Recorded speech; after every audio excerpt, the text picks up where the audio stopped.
Good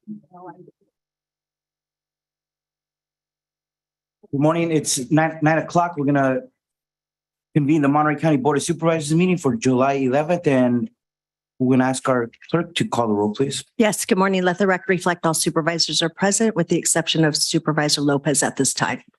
Okay, we'll call for additions or corrections by our county council. There are none today, Chair. Today we have our closed session agenda at 9 o'clock, items 1A through G. This is the time for the public to make any comments on any items on closed session.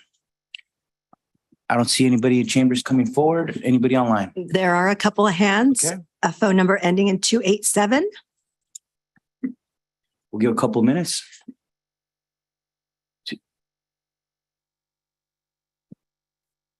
Can you hear me? Yes, we can.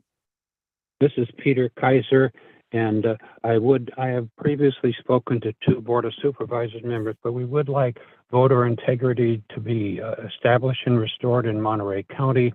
We'd like the Dominion voting machines to be dropped. We would like to drop the mail-in ballots, only vote in person unless you're disabled or overseas. And we would like the ballots to be hand counted.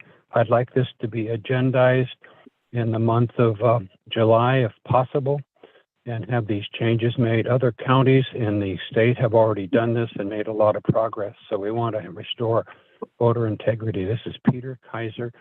And we also want to restore the 7-color rainbow as God established in the Old Testament, that he made a promise that there would be no more flooding of the world. So thank you so much, and bless the members of the Board of Supervisors who are out of state to have travel mercies and the wisdom of God in all your deliberations. In Jesus' name, Peter Kaiser, bless you. Thank you. And Peter, just for next time, we have general public comments at 10:30 a.m. Rather than, this is only for public comments on items that are listed for our closed session agenda. Oh, I'm But kind of busy. I have another nonetheless. meeting. So what time is that general comment? I looked on the agenda. I couldn't It's- tell the time. It's because I usually have another always on meeting. the 10:30 agenda. No, Thank you. what time is the general comment time? It's usually at the very beginning of the meeting that starts at 10:30 a.m. Oh, okay. Well, thank you Thank so you. much. Bless you. Christian Snyder. Good morning. Can you hear me? Yes, we can. Great. So I sent over a document today to the clerk of the board and to Les Gerard. Those are the invoices that the county of Monterey has paid in Mitchell v. Moses. You're up around $150,000. It's probably a little bit more than that. But if you want some explanation on, like, hey, why is this guy so upset? Why does he keep coming back to us? If you read the invoices, you're going to notice some pretty disturbing things. For instance, that somehow the county is in receipt of the DSA taxes, which, as you know, is a crime with the IRS. No government agency should have anyone's taxes, especially a union's taxes. In particular, though, I have proposed a settlement agreement that I've asked the county council to bring to the board for a vote, and I'm hoping a fair vote, which means that the individuals that should recuse themselves from voting actually recuse themselves from voting. County council has explained to me it doesn't think that it's in a lawsuit with me. So I would propose back to you all, if you're not in a lawsuit with me, what did you just spend $150,000 on? And if in fact you're not in a lawsuit with me, as you know, Joe Moses was a candidate, what did you spend $150,000 on with a candidate who is running for office? I don't think county council has really thought through what it means that if you're not in a lawsuit with me. So I'm asking that you please settle this lawsuit now. We're reaching a point where costs are going to get exponential, and I'm asking we resolve this now before it impacts another election. Thank you. Thank you. Thank you very much. Anyone else? Okay, see none, then we will recess and we'll reconvene back at 10:30 a.m. Thank you. Oh, we do. We're following my agenda here. I would call to order the Board of Supervisors of the Monterey County Water Resource Agency. Madam Clerk, call the roll. Yes, good morning. Let the record reflect all supervisors are present with the exception of Supervisor Lopez at this time. County Council, any additions or corrections? There are none today, Chair. Okay, we have one item on item one with several lawsuits, several claims. We'll ask for any public comments on any of these agendized closed session items.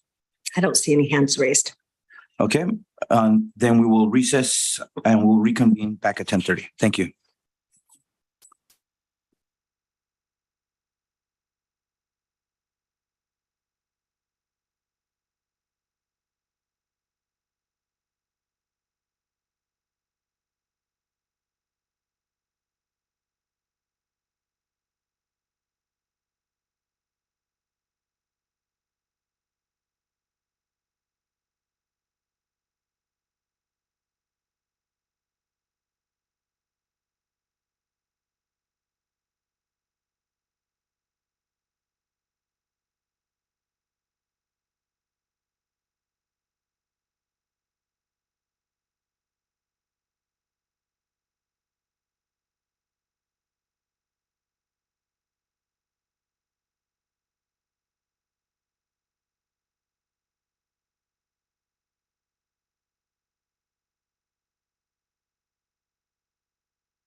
Good.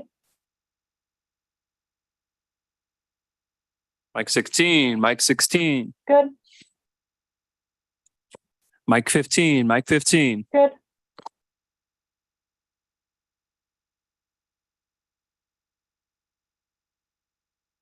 Mike check, Mike check, Good. Mike check, Mike check, Good. Mike check, Mike check, Good. Mike check, Mike check, Good. Mike check, Mike check, Good. Mike check, Mike check, Good. Mike check, Mike check, Good. Thank you. Mike check, Mike check, Good.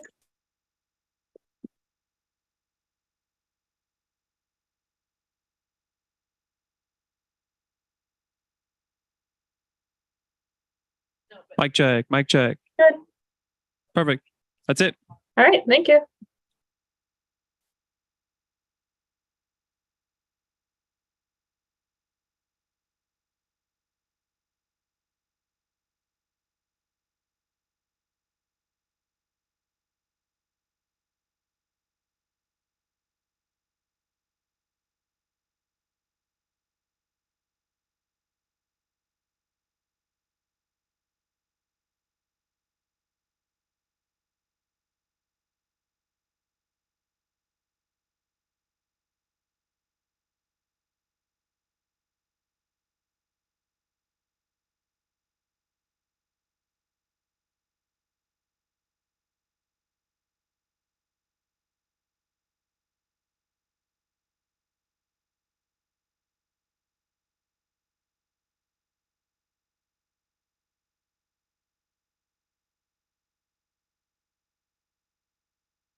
All right, everyone, we're running a few minutes late here, but we want to reconvene the Monterey County Board of Supervisors. Madam Clerk, could you call the roll, please? Yes, good morning. Let the record reflect all supervisors are present with the exception of Supervisor Lopez at this time.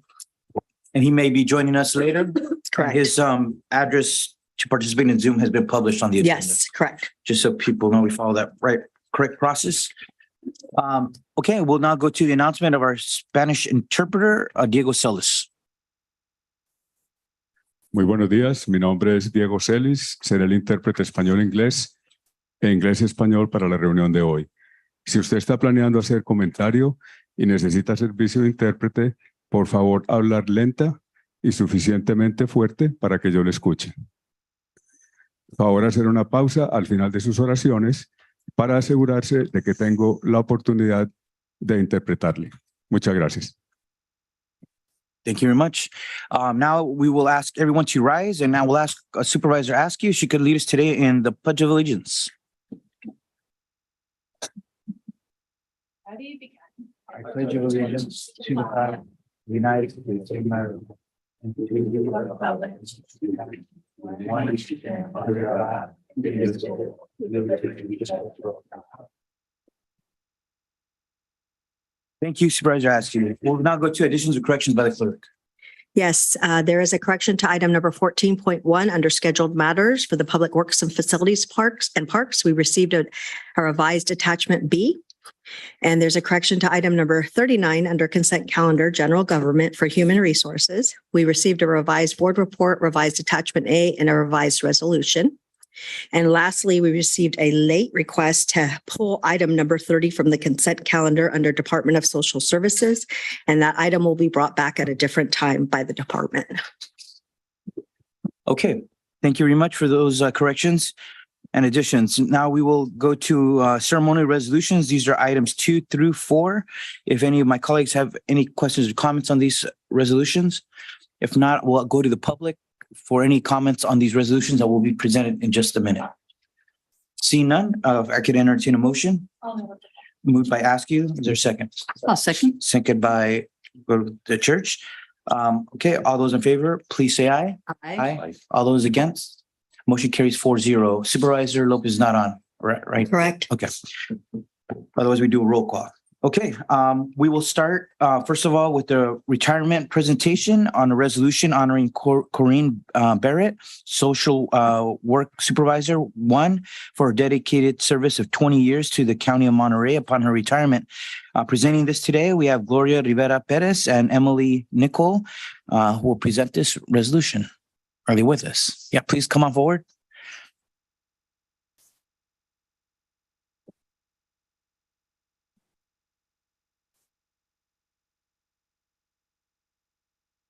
Thank you. Want to present that?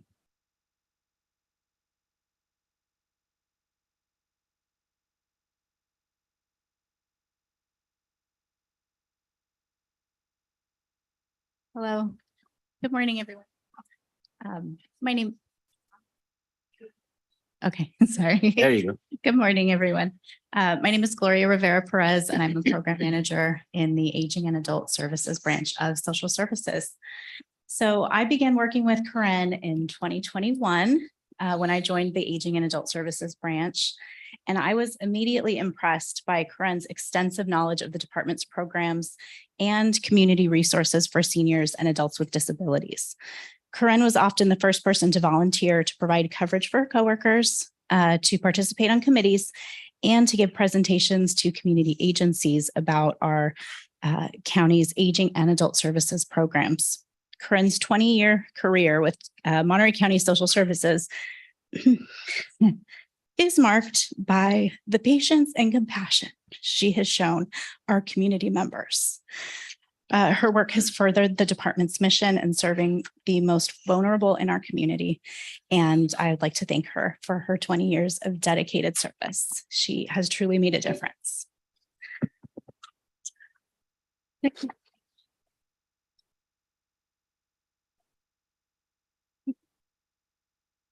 I said a lot of stuff at your retirement party, so I'll just highlight a couple of things.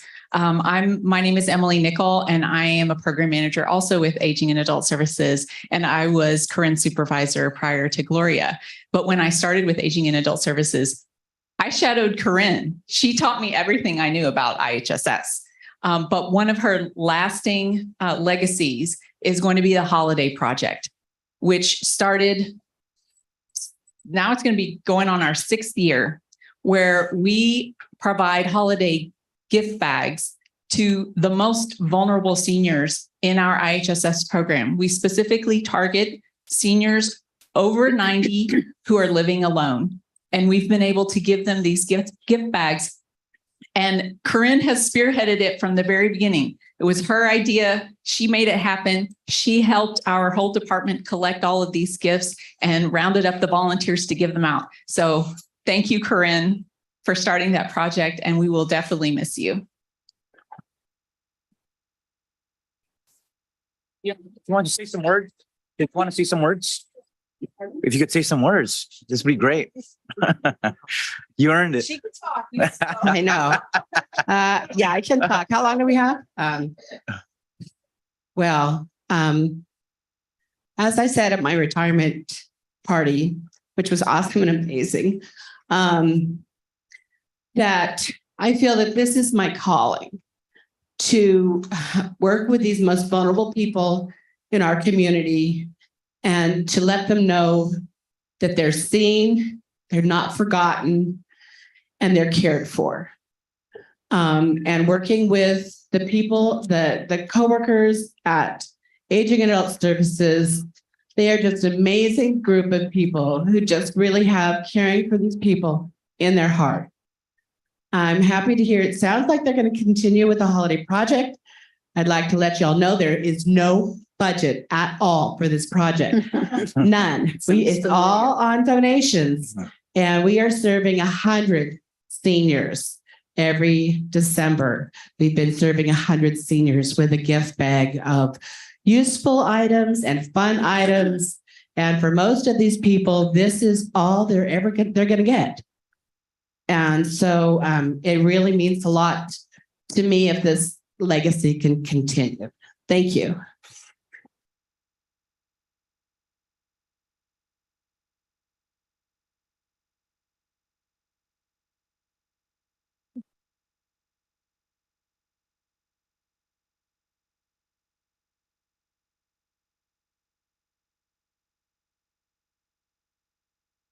Congratulations, Corinne.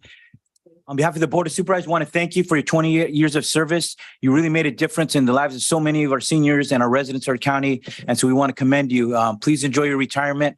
And you really made a big difference here in the County of Monterey. Thank you very much.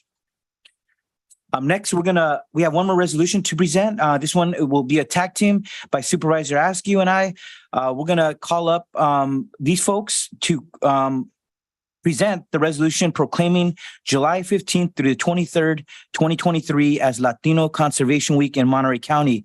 Joining us today, we are honored to call up Juan Ramirez of the Arcon Salud Foundation, Pastor Claudio Lápidas of Por la Creación, an initiative of the Hispanic Access Foundation, which also offers a Latino Conservation Week, Pastor Oscar Velasquez Soto, also with Por la Creación, Christian Hernandez Diaz, Adrian Zamora, Claudia Pineda Tibbs, and Lorraine Iglesias with the Monterey Bay Aquarium joining us.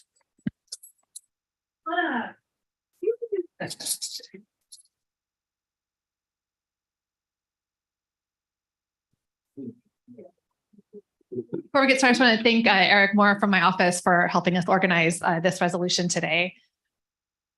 Latino Conservation Week is a time to celebrate the contributions of Latinos to conservation and to reaffirm our commitment to protecting our natural resources for future generations. Latinos have a long and rich history of conservation, from the ancient Maya who managed their forests sustainably to the modern day Chicano farm workers who are leading the fight for environmental justice. Latinos have played a vital role in protecting our planet. Thank you.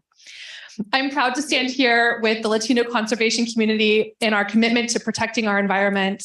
We know that conservation is not just about protecting nature, but it's about protecting our communities and our families and our children and our elders. when we protect our environment, we are protecting the health and well-being of our families. So thank you all for being here. And it's an honor to present our resolution that's over with Supervisor Luis Alejo. We'll present them in just a bit. I want to thank Supervisor Askew and also Eric Mora for drafting this resolution. We appreciate it. This is something that we've done for the first time here in Monterey County, but for I think all these organizations that host Latino Conservation Week realize that in this county, just over 60% of our residents are Latino. Many of our families are mixed. People of all backgrounds or races are all part of family, Latino families eventually, you know, but we also recognize an important value. We're all familia eventually. But in our culture, we recognize many of our families came to this area to work the land. We were the first out there toiling out in the agricultural fields. And many of our low-income families, when it comes to climate change, are the first to feel the brunt of those adverse effects. So it's even more important in our community, in our culture, to teach our community or remind our community how important it is to protect the beauty that we have here in the Monterey Bay, not only out in the ocean and the coastline, but what we do and how we care for our community and our neighborhoods inland has an impact throughout the entire region.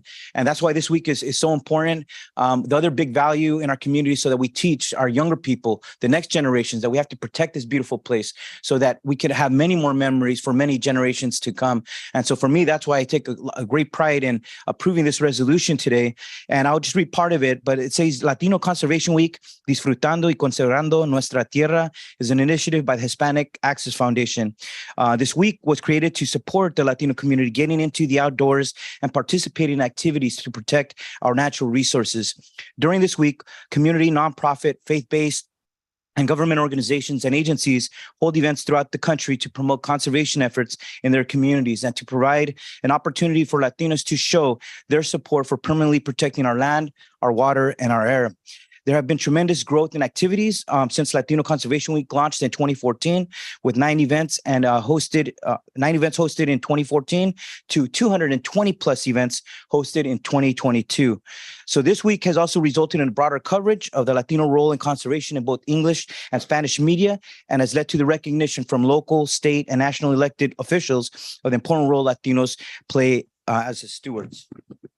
So lastly, we want to just say that in 2022, the Monterey Bay Aquarium hosted a group of 15 community organizations at the Bechtel Education Center to build relationships and share strategies for effective ways to engage local Latino communities in conservation efforts beyond Latino Conservation Week. So therefore, the Board of Supervisors today hereby proclaims July 15th to the 23rd, 2023 as Latino Conservation Week in the County of Monterey, and furthermore, encourages the Latino community and all Monterey County residents to participate in local conservation efforts throughout the beautiful Monterey Bay region. So with that, we'd love to present these resolutions to these wonderful organizations. Thank you. Give them a round of applause, please. What do you want?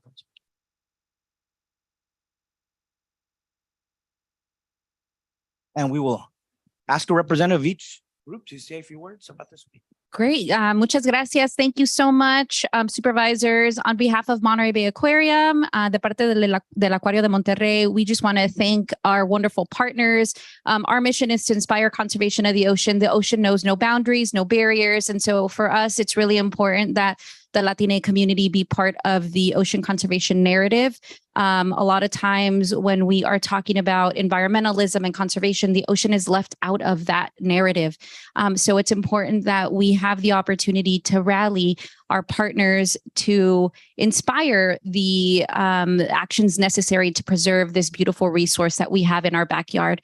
So we just want to thank you so much for the acknowledgement. And we are just so blessed and lucky to be here with our partners from Elkhorn Slough Foundation and Por la Creación. So muchísimas gracias. I'm going to pass it off to our partners at Elkhorn Slough Foundation. Hello, thank you for having us. My name is Juan Ramirez, Outreach Coordinator for Elkhorn Slough Foundation.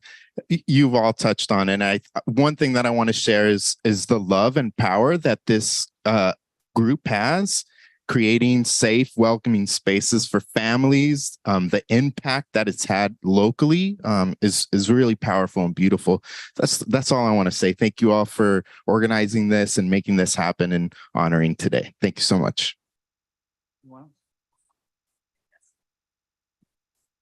Muy buenos días. Le agradecemos al Condado de Monterrey en la persona de los supervisores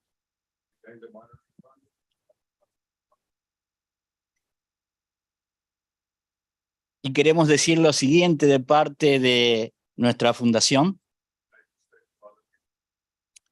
La Semana de Conservación Latina se lanzó en julio de 2014 como una iniciativa, la Fundación Hispanic Access, para apoyar a la comunidad latina que salga al aire libre y a participar en actividades para proteger nuestros recursos naturales.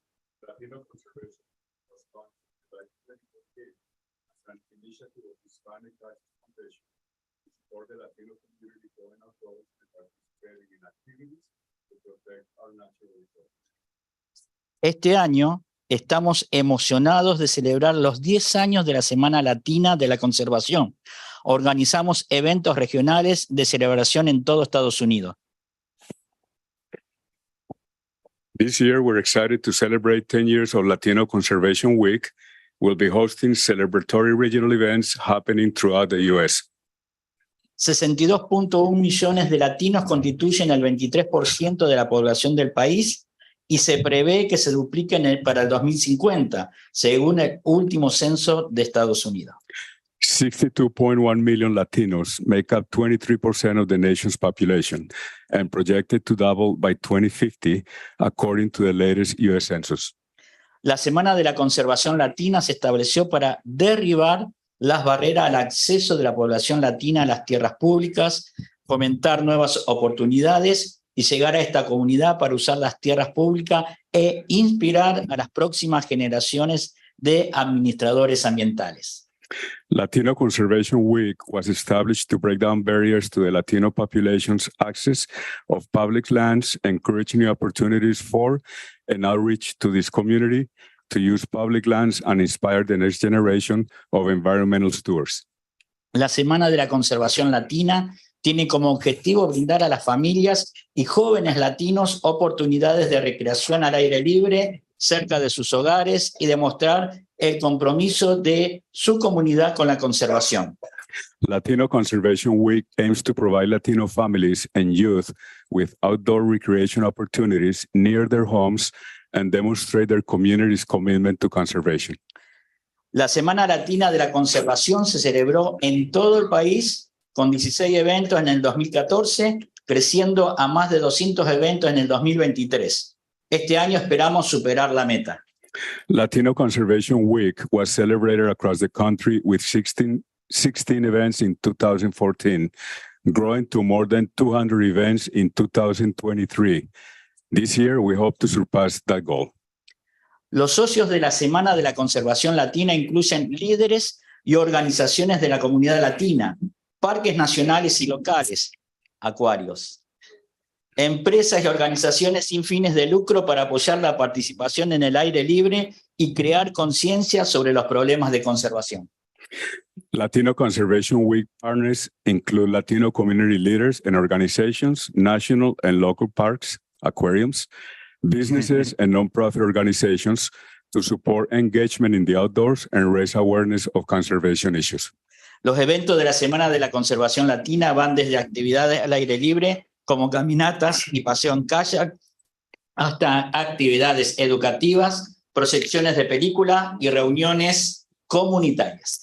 Latino Conservation Week events range from outdoor activities like hiking and kayaking to educational activities, film screenings, and community gatherings. Lo que comenzó como un sueño, hoy es una realidad que ya podemos hacer todos juntos. Gracias y gracias a los compañeros y al equipo de las fundaciones y del acuario. What started as a dream, it became a reality thanks to all our partners in the community and the foundations. And one last thank you to Eric Mora for making this happen. Thank you so much, and supervisors for carrying that forth. Thank you. Okay.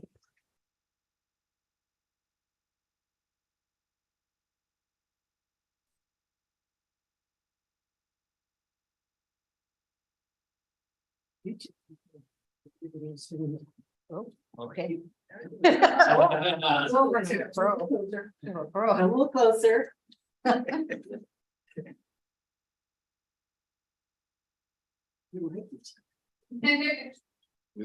We love each other. Thank you. Gracias. Chair Alejo, thank you. Thank you so much. Thank you so much, Chair. Thank you. Thank you. Thank you very much for having us. Thank you. Thank you. Appreciate it. Gracias, Pastor. Gracias por estar aquí. Disculpe que sea Sí. largo. No, no, está bien. Hizo excelente, gracias. Thank you.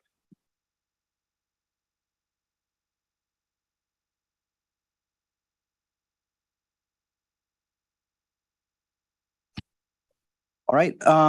Thank you, everyone. We're now moving to appointments. These are items number 5 through 11. Do any colleagues have any questions or comments on any of the appointments? Does any members of the public have any comments on the appointments? Seeing none, can I entertain a motion? So moved to. Moved by adopt. Church, second by Adams. Appointments 5 through 11. All those in favor, please say aye. Aye. All those against, the motion carries 4-0 with 1 member absent. We will now go to consent calendar items. This is item number 12 on the agenda, but it includes items number 18 through 45. Any questions or comments on consent? I do. Okay, Sorry. does anyone else? Supervisor Adams, go first. Yes, thanks very much. I'd like to pull items 37 and 38 for a separate vote. Okay. Supervisor Church, any items to No pull items today. or discuss? Okay, now we'll go to Supervisor Askew. Thank you. I just had a question or comment and question on item 31.1. Okay, we'll go to that one first then. This is item 31.1 is in regards to the sheriffs or designees signing an MOU with the King City, I believe, is. on homelessness services. It is. Yes. Thank Go you. ahead. So this is an MOU with the City of King for the enforcement of services on a parcel along the riverbed that is within the city's sphere of influence. The City of King plans to implement a cleanup program for the riverbed and surrounding area and has housing in place and other services for people who will be displaced during the cleanup. I wanted to, and so what this MOU does is it allows for the City of King City Police Department to work with our county sheriff's office to engage in that activity. And I just wanted to take a moment to recognize the City of King for working so diligently to identify permanent housing for the residents who are currently living on the river. We all deserve to have safe and legal places to call home. And it really is commendable that the King City has stepped up to ensure that all of these folks will have safe, legal, and permanent housing in place before taking action to restore the riverbed. The one question that I have is I wanted to make sure that our county homeless coordinator had been consulted in regards to this MOU, since it does involve homeless encampment cleanup situations and ensuring that those who are impacted have their needs met during those activities. So I just wanted to make sure that we're all on the same page and we're all in communication and that you're being brought in when these issues are in front of us. Yeah, since I've been here, the county has met with the City of King probably 24 times to coordinate this. They have really aligned their approach with the 7 principles to addressing encampments. So this MOU just is the final step in the series of principles. All right. Thank you so much. And just again, the position that Roxanne has, our homeless coordinator, is a new one this past year. And I think it's been really important to make sure that we're treating people with respect and dignity and ensuring that when we do need to go in for health and safety reasons, that we're making sure that people are moved into appropriate, safe, legal, dignified housing. Thank you. Thank you. Any other items you want to speak on? No. Okay, on 31.1, on the same item, I just wanted to mention that the continuum of care, the Lead Me Home Leadership Council Board also supported providing, I think, $50,000 in resources to help the families that are living on the Salinas River outside of King City. But this work is not easy. It's challenging. Some of the families have been difficult to, more challenging to work with. But I do want to commend the City of King and Mayor Mike Labar for their work to try to address as difficult as it may be, as challenging as it may be. They're still looking forward to bring partners together to try to find a better place for those families, those children to not be returning to the Salinas River. We'll go now to items number 37 and 38. You want to just pull these for a separate vote, or do you want to Yes, I comment on them as well? I'll comment. Yes, go ahead. Yeah, can thank you explain very why. much. I just want to be clear. I have no quarrel with the two items, but to me, I believe that these should have come forward as a scheduled item and not on consent. And I say that because one of the contracts, they're both new contracts. One of them is worth $15 million and the other is worth $5 million. And I just feel that contracts that are of such magnitude really should have more of an opportunity for the public to weigh in rather than just to come through as consent items.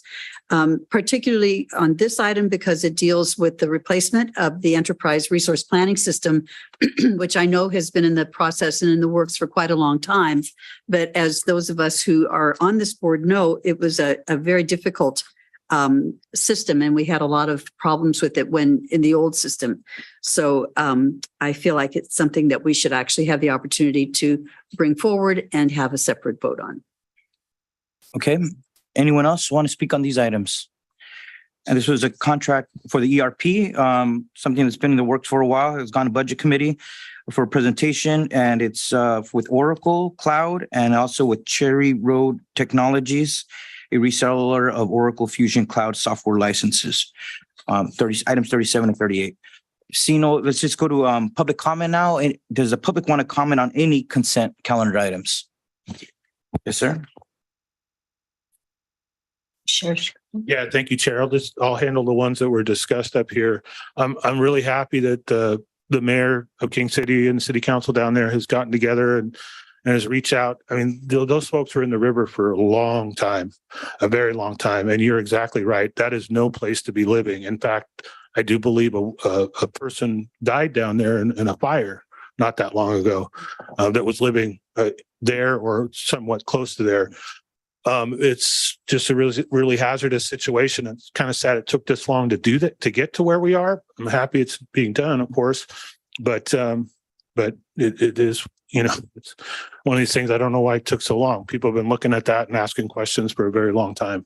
I used to drive by it every day for 4 years. So the other thing you just mentioned, Supervisor Adams, on the ERP program, I applaud you in saying that should come forward.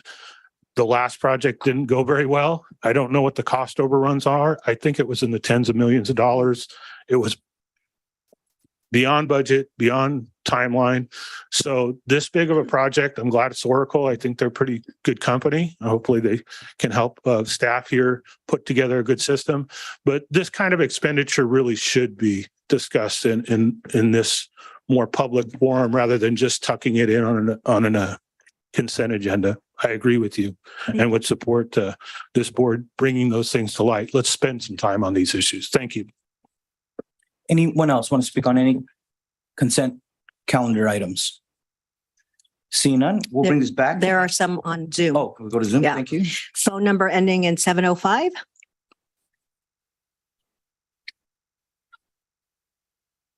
Yes, can you hear me? Yes. Go ahead, please. Yes. Regarding this removing the homeless, unfortunately, there's 3,000 homeless now in the county of Monterey. I just learned. I just saved the life of a partially paralyzed, wheelchair-bound man. He was dying in the streets, and there was no one. I called all the coalition, everyone, and there was no one to help him. And I finally got the police enough attention. They finally took him to hospital, the county jail hospital where he is now. And so I think we have to open up the fairgrounds and have pavilion tents available. I know you do have one in Salinas, but these people are dying in the streets now. And I have witnessed to that. And I had no idea that the situation was that bad. So when you really do have to find places for these people because they are desperate, and our lack of humanity will come back to haunt us. We will become like it was in Germany. We really must be careful about where we're going with the homeless. And it could happen to any of us, and it has happened to many. So I suggest looking into the fairgrounds as a place this winter and wherever else, but we mustn't let these people die in the streets. Thank you. Thank you for your comments and concern. Anyone else? We have one hand raised. It's Sheriff Nieto. Okay. Good morning, Board of Supervisors. I just wanted to thank Mayor LaBarre and Chief Hunt for the agreement that we're signing, that they're able to provide services and work the riverbed. Just to give you some background, under the prior administration, the city of King City had approached Under Sheriff Boyd, who was the chief at that time. And for whatever reason, the sheriff's department didn't want to work with them. I can tell you that under this new administration, we are dedicated to work with our partners throughout the county to do the best that we can for all of our communities. So kudos for them, because the work that they've done, working with the Continuum and working on these homeless issues in King City, I think is an example of what other cities can do, given the resources. Thank you. Agreed. And thank you, Sheriff, for your leadership and being a partner with King City and the Continuum of Care and the County of Monterey. Anyone else? No. Okay. Seeing no other public comments, we'll bring this back and we'll ask for a motion, and we'll exclude 37 and 38. We'll do a motion separately on those. And Chair, I'm sorry, Supervisor Lopez is here Is now. now joining? Okay, Yes. so then we'll do a roll call vote at the end of these. He has his hand raised as Okay. well. Supervisor Lopez. Thank you, Chair. Just wanted to speak on the MOU. Just want to also add my appreciation to the chorus of voices. Really thanking the City of King for their partnership. It's been a long time coming. We've been after that problem, trying to solve it in the most empathetic and compassionate way. And I think that the solution that's come forward is exactly that. It's actually moving forward in a way that I haven't seen any other jurisdictions do in terms of the three-step process. So I want to commend Steve Adams, Mayor LaBarre, Chief Hunt, and all the partners, and thank our sheriff for stepping up and allowing for that MOU to be pushed forward to give us that policing power from the city in that section of the river, which has been a major issue, even though it's been under a health mandate not to have anybody down there. So the solution that's coming forward is all encompassing, and I just appreciate everybody's efforts working together to get this done, especially Roxanne and the team at the county. Thank you, Mr. Chair. Thank you, Supervisor Lopez. And one thing I did want to mention is that the King City is also leading on trying to do a project Home Key, one of the hotel conversions to provide housing for its homeless population in its community. And Chair, you have Eric Chatham's hand raised now. Okay. Good morning, Chair. Good morning, staff. Just wanted to comment on item 37 and 38, and thank you, Supervisor Adams, for pointing that out. We had went to the Budget Committee recently and gave a full report out on the progress and the direction we're heading with the Oracle and the Graviton contracts. We will be coming back to the board on a quarterly basis as we start executing these contracts to give progress reports on both accounting spend and deployment of the application. It's a 2-year program. Apologize, we would have brought it back to the board if we were instructed to put it on consent at this point in time, but we're more than happy to answer any questions that the board may have. All right. Okay, thank you for your comment. Any other public comments? No. Okay. This brings it back for a motion for all consent items except 37 and 38. And 30, which was pulled. And 30 was pulled, so that's off already. Okay. So moved. Moved by Adams. Is there a second? Okay, we'll do a roll call vote as Supervisor Lopez is joining us on Zoom. Supervisor Church. Aye. Supervisor Lopez. Aye. Supervisor Askew. Aye. Supervisor Adams. Aye. And Chair Supervisor Alejo. Aye. Okay, now we can entertain a motion on items 37 and 38.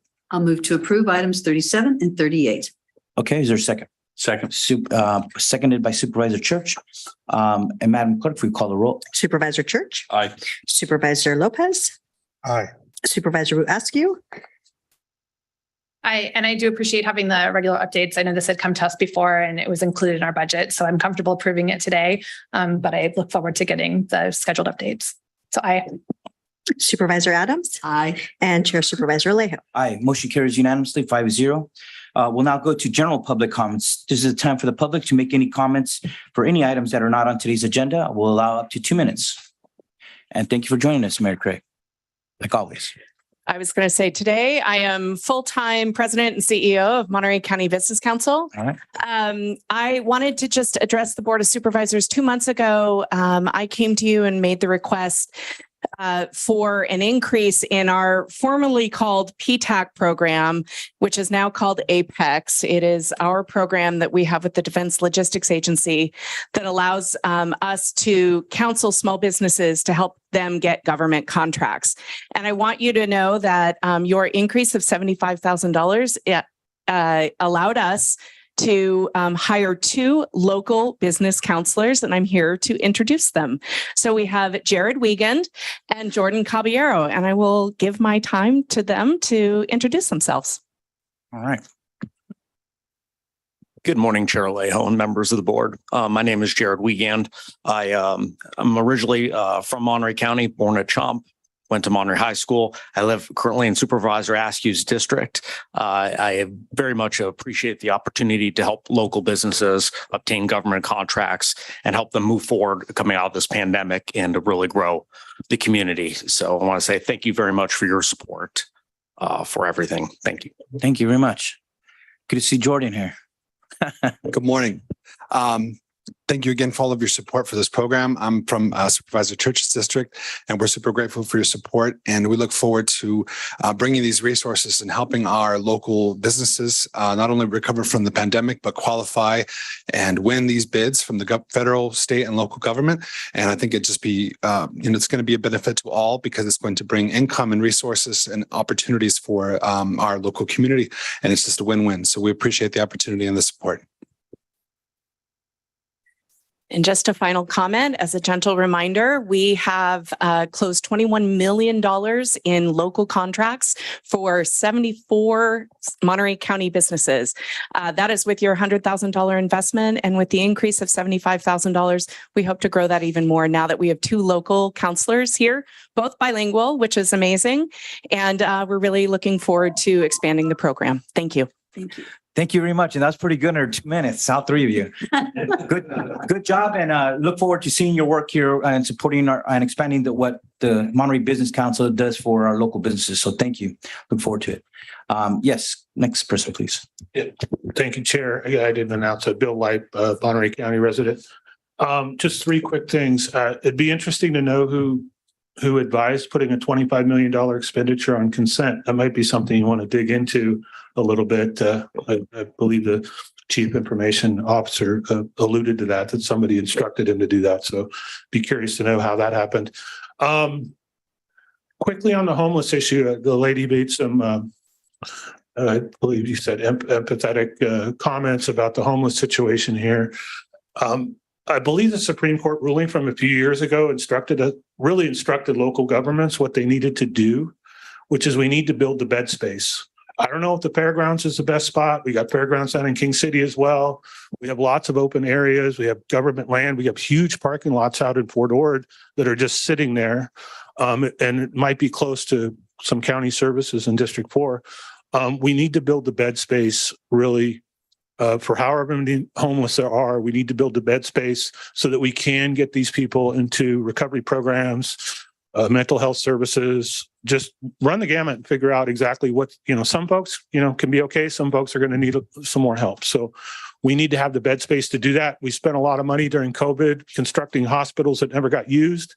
It would be nice if we constructed stuff that could be used every single day. And then the last item in the general public comment here is I noticed in the agenda packet and in the agenda itself, when you pull up reports, there are certain things, and I'm just going to say item 14 came up. There was a scanned report. It's not searchable by a text. It's an actual graphic image. And I think in particular to staff reports, they should always be searchable and in particular be accessible. There are people, I'm sure, in this county that are visually impaired that use screen readers. And if they come across this scanned image in the document, and it's a staff report for item 14 specifically that I think it probably happens elsewhere as too, is that is accessible for everyone. And we shouldn't have scanned images for staff reports. Thank you. Thank you very much. All right, is there any other comments? Yes, we have phone number ending in 902.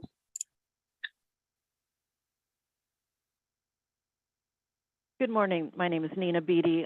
First of all, I'd like to commemorate the death of Maria Guadalupe Valdez, who was killed on the 4th of July. She's a 70-year-old disabled senior who was killed with her pets in a terrible fire that also destroyed her home. There's been nothing said in the Monterey Herald about this terrible story that should have been on the front page. It's been swept under the rug, and I hope that the county will take measures to remember this woman who died so tragically. Secondly, in talking about Latino Conservation Week, I asked the Latino community to oppose Japan's dumping of Fukushima radioactive water into the Pacific, which has already begun and will affect the Monterey coastline. I ask again to the board and the county to take official action, including legal action, to stop this dumping. This is an urgent situation. Thirdly, in either April 27th or May 4th, there was a legal notice in the Monterey County Weekly about an amendment to a CDFW Elkhorn Slough project. In the notice, it states, any comments or requests that the application be scheduled for public hearing must be received, et cetera, by Tuesday, May 16th. A public hearing may be required if any person based on a substantive issue so requests. I requested a hearing. I received silence. I provided substantial issues, and yet there was no response from the county. There was no legal notice of a subsequent hearing. The planner didn't respond to my questions about a hearing, and finally I emailed Chief Stevens, and he said the decision had already been made, a hearing had already happened. And I want to remind the county that the county grand jury looked at the situation with Public Works and Planning Department and were the reason why it is now two separate departments. But they said at the time that they didn't know if this would make the problems go away. I don't think the problems have gone away. I think you still have people that are not doing due process, and I asked for this project to be brought back to the county Thank for you. a legally noticed. Thank you very much. Next person. Christian Snyder. Thank you. Hi, good morning again. This is Christian Schneider. Following up on my public comment for closed session items. So if any of you are confused, and when you go to read the invoice as I provided to the clerk of the board, what the county paid for is in part this defense.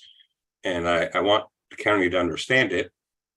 Defendants allege that plaintiffs' claims are barred in whole or in part because defendants are not personally liable for their discretionary acts as public employees acting within the scope of their authority as provided in Government Code Section 820.2.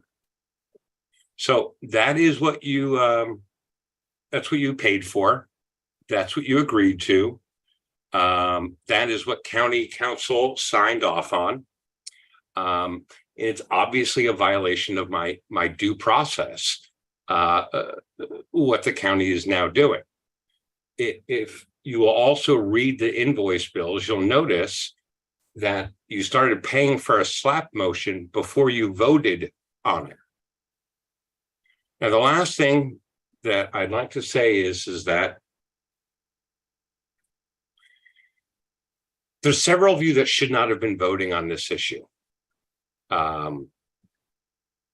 Whether it was because I had filed FPPC complaints against the individuals, like Judge Phillips, Supervisor Lopez, which did inevitably turn out that they both had broken campaign finance laws, or whether or not they had endorsed Joe Moses in an election. And finally, which will, I'm sure, come to light, is Mary Adams definitely has to recuse herself. So I ask this vote be taken and that a response be given to me next week so we know how to proceed. Thank you very much. Anyone else? Justin Patterson. Okay.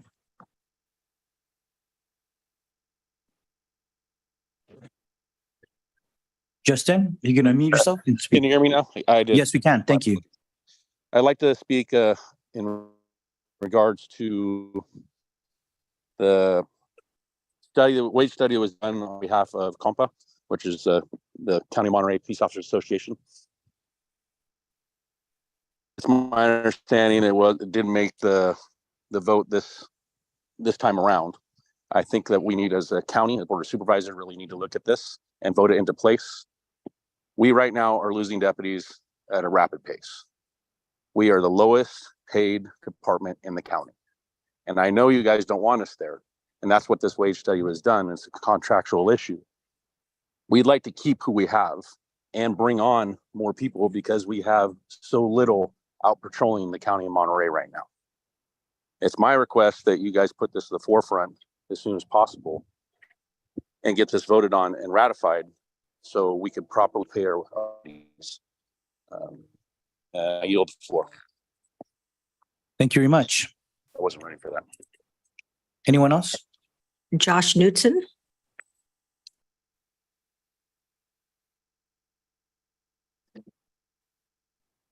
Good morning. Can you guys hear me? Yes, we can.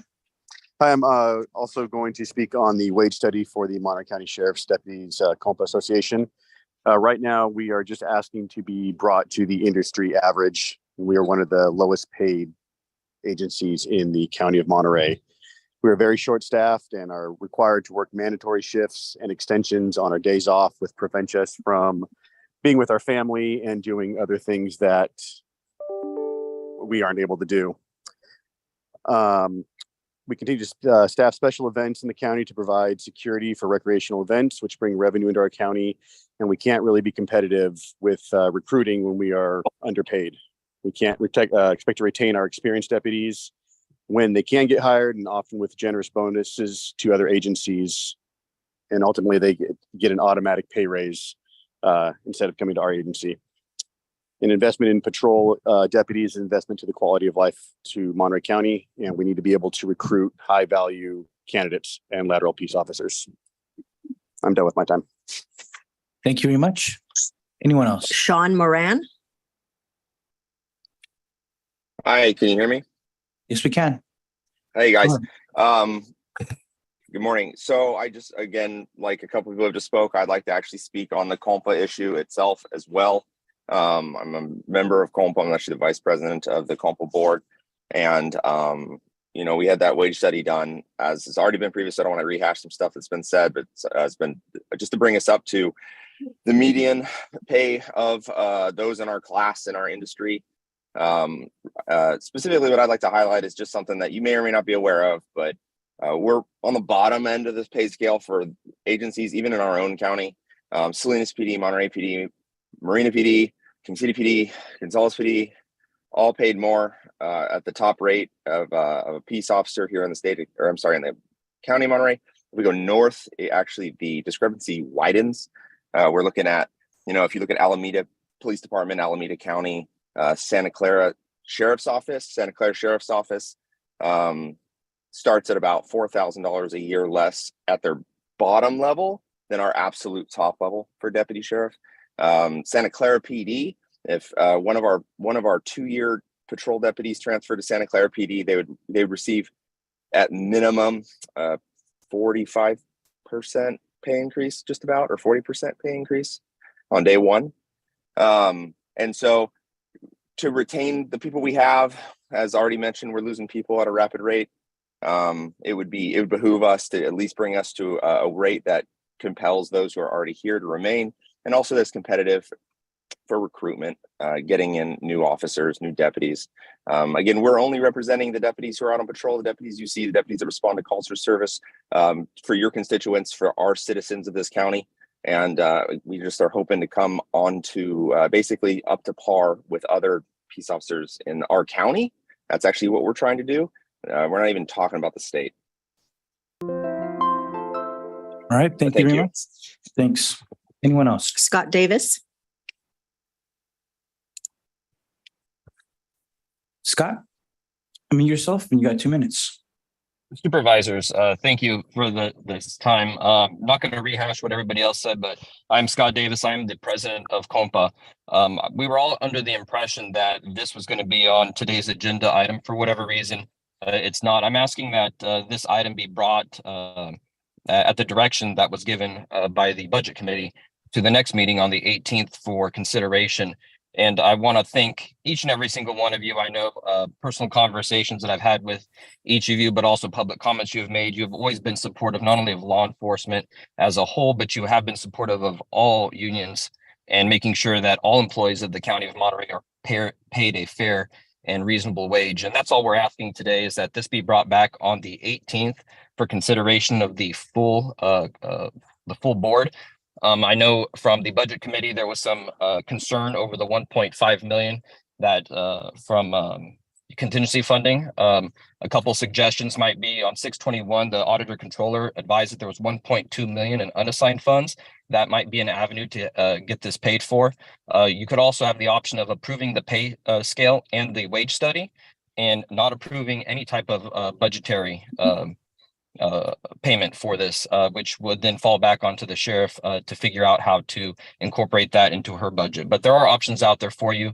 I do understand the issues that you have keeping the finances of the county in order, and I can appreciate that from my own personal experience from city council. But I do ask that you do the right thing, like you have done time and time again for all the other bargaining units that I believe up to date about 1.9 million in wage increase in wages have been approved by your board. And I ask that you do the same thing for Compa, for the deputies out there on the street, is that you approve this wage study so that we can be competitive, so that we can retain and we can recruit individuals who are highly qualified, so we can provide the level of service that each and every single one of you and what we would like to continue to provide to this community. Thank you, supervisors. I appreciate the time. All right. Thank you, Scott. Anyone else? There are none. Anyone else in chambers? Last call. Okay. Seeing none, we'll close public comment. We'll proceed. We will recess the Board of Supervisors meeting temporarily to go pick up some smaller agency agendas. We'll call the roll for the Pajaro County Sanitation District, Madam Clerk. Yes, good morning. Let the record reflect all directors are present, with Director Lopez appearing via video conference. Any additions or corrections to this agenda? There are none. Is there any general public comments to the Pajaro County Sanitation District agenda? I see none. I don't see anybody in chambers, nobody online. We have one consent items. This is only to set a public hearing regarding delinquent fees for the Pajaro County Sanitation District and directing staff to do a report and to publish this for notice for a hearing. Any comments on this item from any colleagues, from anybody from the public? We'll entertain a motion. Move approval. Moved by Adams, second by Church. Second. Okay. All those in favor, please say aye. Oh, roll call with Supervisor Lopez on Zoom. Yes, Director Church. Aye. Director Lopez. Aye. Director Rudascu. Director Adams. Aye. And Chair Director Alejo. Aye, motion carries 5-0. We will adjourn the Pajaro County Sanitation District, and we will now pick up Board of Supervisors of the Monterey County Water Resources Agency. Madam Clerk, will you call the roll? Yes, good morning. Oh, sorry. Good morning. Let the record reflect all supervisors are present, with Supervisor Lopez appearing via video conference. Any additions or corrections to this agenda? There are none. Okay, any general public comments for items not on today's Board of Supervisors of the County Water Resources Agency? Seeing none, then we'll go to the consent item number 2, to authorize general manager to enter an MOU with the Salinas Valley Basin Groundwater Sustainability Agency till 2026. Any comments on this item? Seeing none, any comments from the public? Then we'll entertain a motion. So moved. Moved by Church, second by Askew. Okay, then Madam Clerk will call the roll. Supervisor Church. Aye. Supervisor Lopez. Aye. Supervisor Askew. Aye. And Supervisor Adams. Aye. And Chair Supervisor Alejo. Aye, motion carries 5-0. We will adjourn the Board of Supervisors of the Monterey County Water Resources Agency. We will now reconvene the Board of Supervisors meeting. Madam Clerk, call the roll once again. Yes, good morning. Let the record reflect all supervisors are present, with Supervisor Lopez appearing via video conference. Okay, now we're on item number 14. This is to make appointments to the primary and alternate other GSA eligible entity director positions on the Board of Directors of the Salinas Valley Basin Groundwater Sustainability Agencies for a term commencing July 1st, 2023 through June 30th, 2026. It's a 3-year term. And to present on this, we have our County Counsel, Les Gerard. Thank you, Honorable Chair, members of the board. I previously reported on this to you a couple of weeks ago. Just to refresh your recollection, the Board of Supervisors makes a number of appointments to the Groundwater Sustainability Agency Board of Directors. One of those is the other GSA eligible entity position. The three entities that are eligible are the County of Monterey, the Water Resources Agency of Monterey County, and M1W. At your direction, I sent individual invitations to each of the directors and the general manager of M1W, as well as each of the directors and the general manager of the Water Resources Agency, soliciting interest. In addition, Supervisor Church has indicated his interest. So as of the publishing of the agenda, a total of 9 people have evidenced their interest in the position, either the primary or the alternate. First is Supervisor Glenn Church. Second is John Bailey, who's the current chair of the Water Resources Agency and currently the alternate director for this position. Ken Eklund, a current director of the Water Resources Agency. Thomas Moore, a director of M1W and a member of the Marina Coast Water District Board of Directors. Paul Shudo, the current general manager for M1W. Salinas Mayor Kimberly Craig, who is also a director of M1W. Kent Hibino, current director on the M1W board and board member of the Baranda County Sanitation District. Alexis Garcia Arazola, also a director on the M1W board and council member for the city of Seaside. He is interested only in the alternate position. And finally, Matt Simas, who is a current director of the Water Resources Agency. And Mr. Simas is only interested in the alternate position and only if Mr. Bailey is not appointed to the alternate position. Some materials for Mr. Eklund, Mr. Moore, and Mr. Shudo were enclosed with the board report. I invited any of the candidates to be available today to speak in person to the Board of Supervisors or on Zoom. And that concludes my report. I'm happy to answer any questions. Okay, thank you. Maybe we could just give a minute to hear from any of the potential applicants to express why they might be interested in the position as a primary or an alternate. I see, okay, Tom Moore. Tom Moore, we'll go with you first, and then we can let the others join in. 1 minute. Thank you, Chair Alejo. Supervisors, I apologize for not being there in person today, but I'm recovering from a mild case of the flu and frankly didn't feel like sharing today. We appreciate it. You have my service resume in your board packet, so I'll just highlight a couple of things. I've served on the board of directors of Monterey One Water for a total of about 12 years in 3 different stints since 2000. I am currently the board chair at Monterey One Water. I've also served on the board of directors of Marina Coast for more than 27 years. Do have some experience, about 6 years on the City of Marina Planning Commission and other stints on several other committees and commissions. Obviously, you have several highly qualified candidates before you today for primary and alternate positions. If you happen to conclude that my experience suits the needs of either position on the board of directors of Salinas Valley Basin Groundwater Sustainability Agency, I'm willing to serve. And if you have any questions, I'd be happy to answer them. Thank you. Thank you very much. Next applicant. Ken Eklund. Yes. Hi. I'm apologize that I'm unable to attend today. We've got a bunch of family emergencies going on, hot and cold there. I am interested, but I do acknowledge it's a tremendously rich and qualified group of people, and I would appreciate being considered. But I understand if I'm not selected, and I will continue to serve on the Water Resources Agency board. And thank you very much. Thank you very much. Next, we'll go to John Bailey here in person.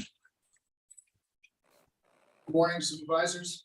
I'm John Bailey, president of Jack T. Bailey Company. I have served as an alternate for the past year as Supervisors Alejo's alternate.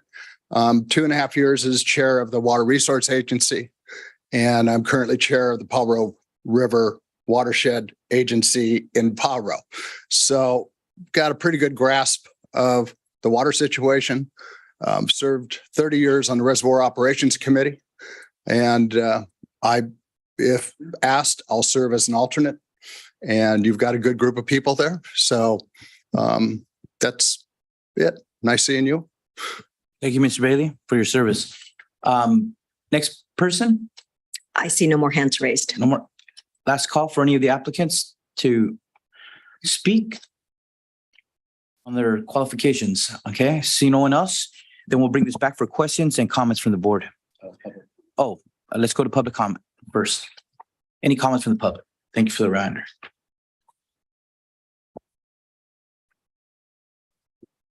Thank you, Chair. Again, Bill Lipe, resident of Monterey County, was also on the Groundwater Sustainability Agency for 5 years, served with Chair Alejo, worked through a lot of difficult issues, and we made it. And the good news is we actually made it. When I look at this, there are really only two logical choices to put into this position. And whether you put him as primary or alternate, I'm not sure. I don't know if supervisor has to be the primary every time. Maybe they could rotate it. But really, Chris Lopez, Supervisor Lopez, and Paul Shuto are really the appropriate choices to put on this board.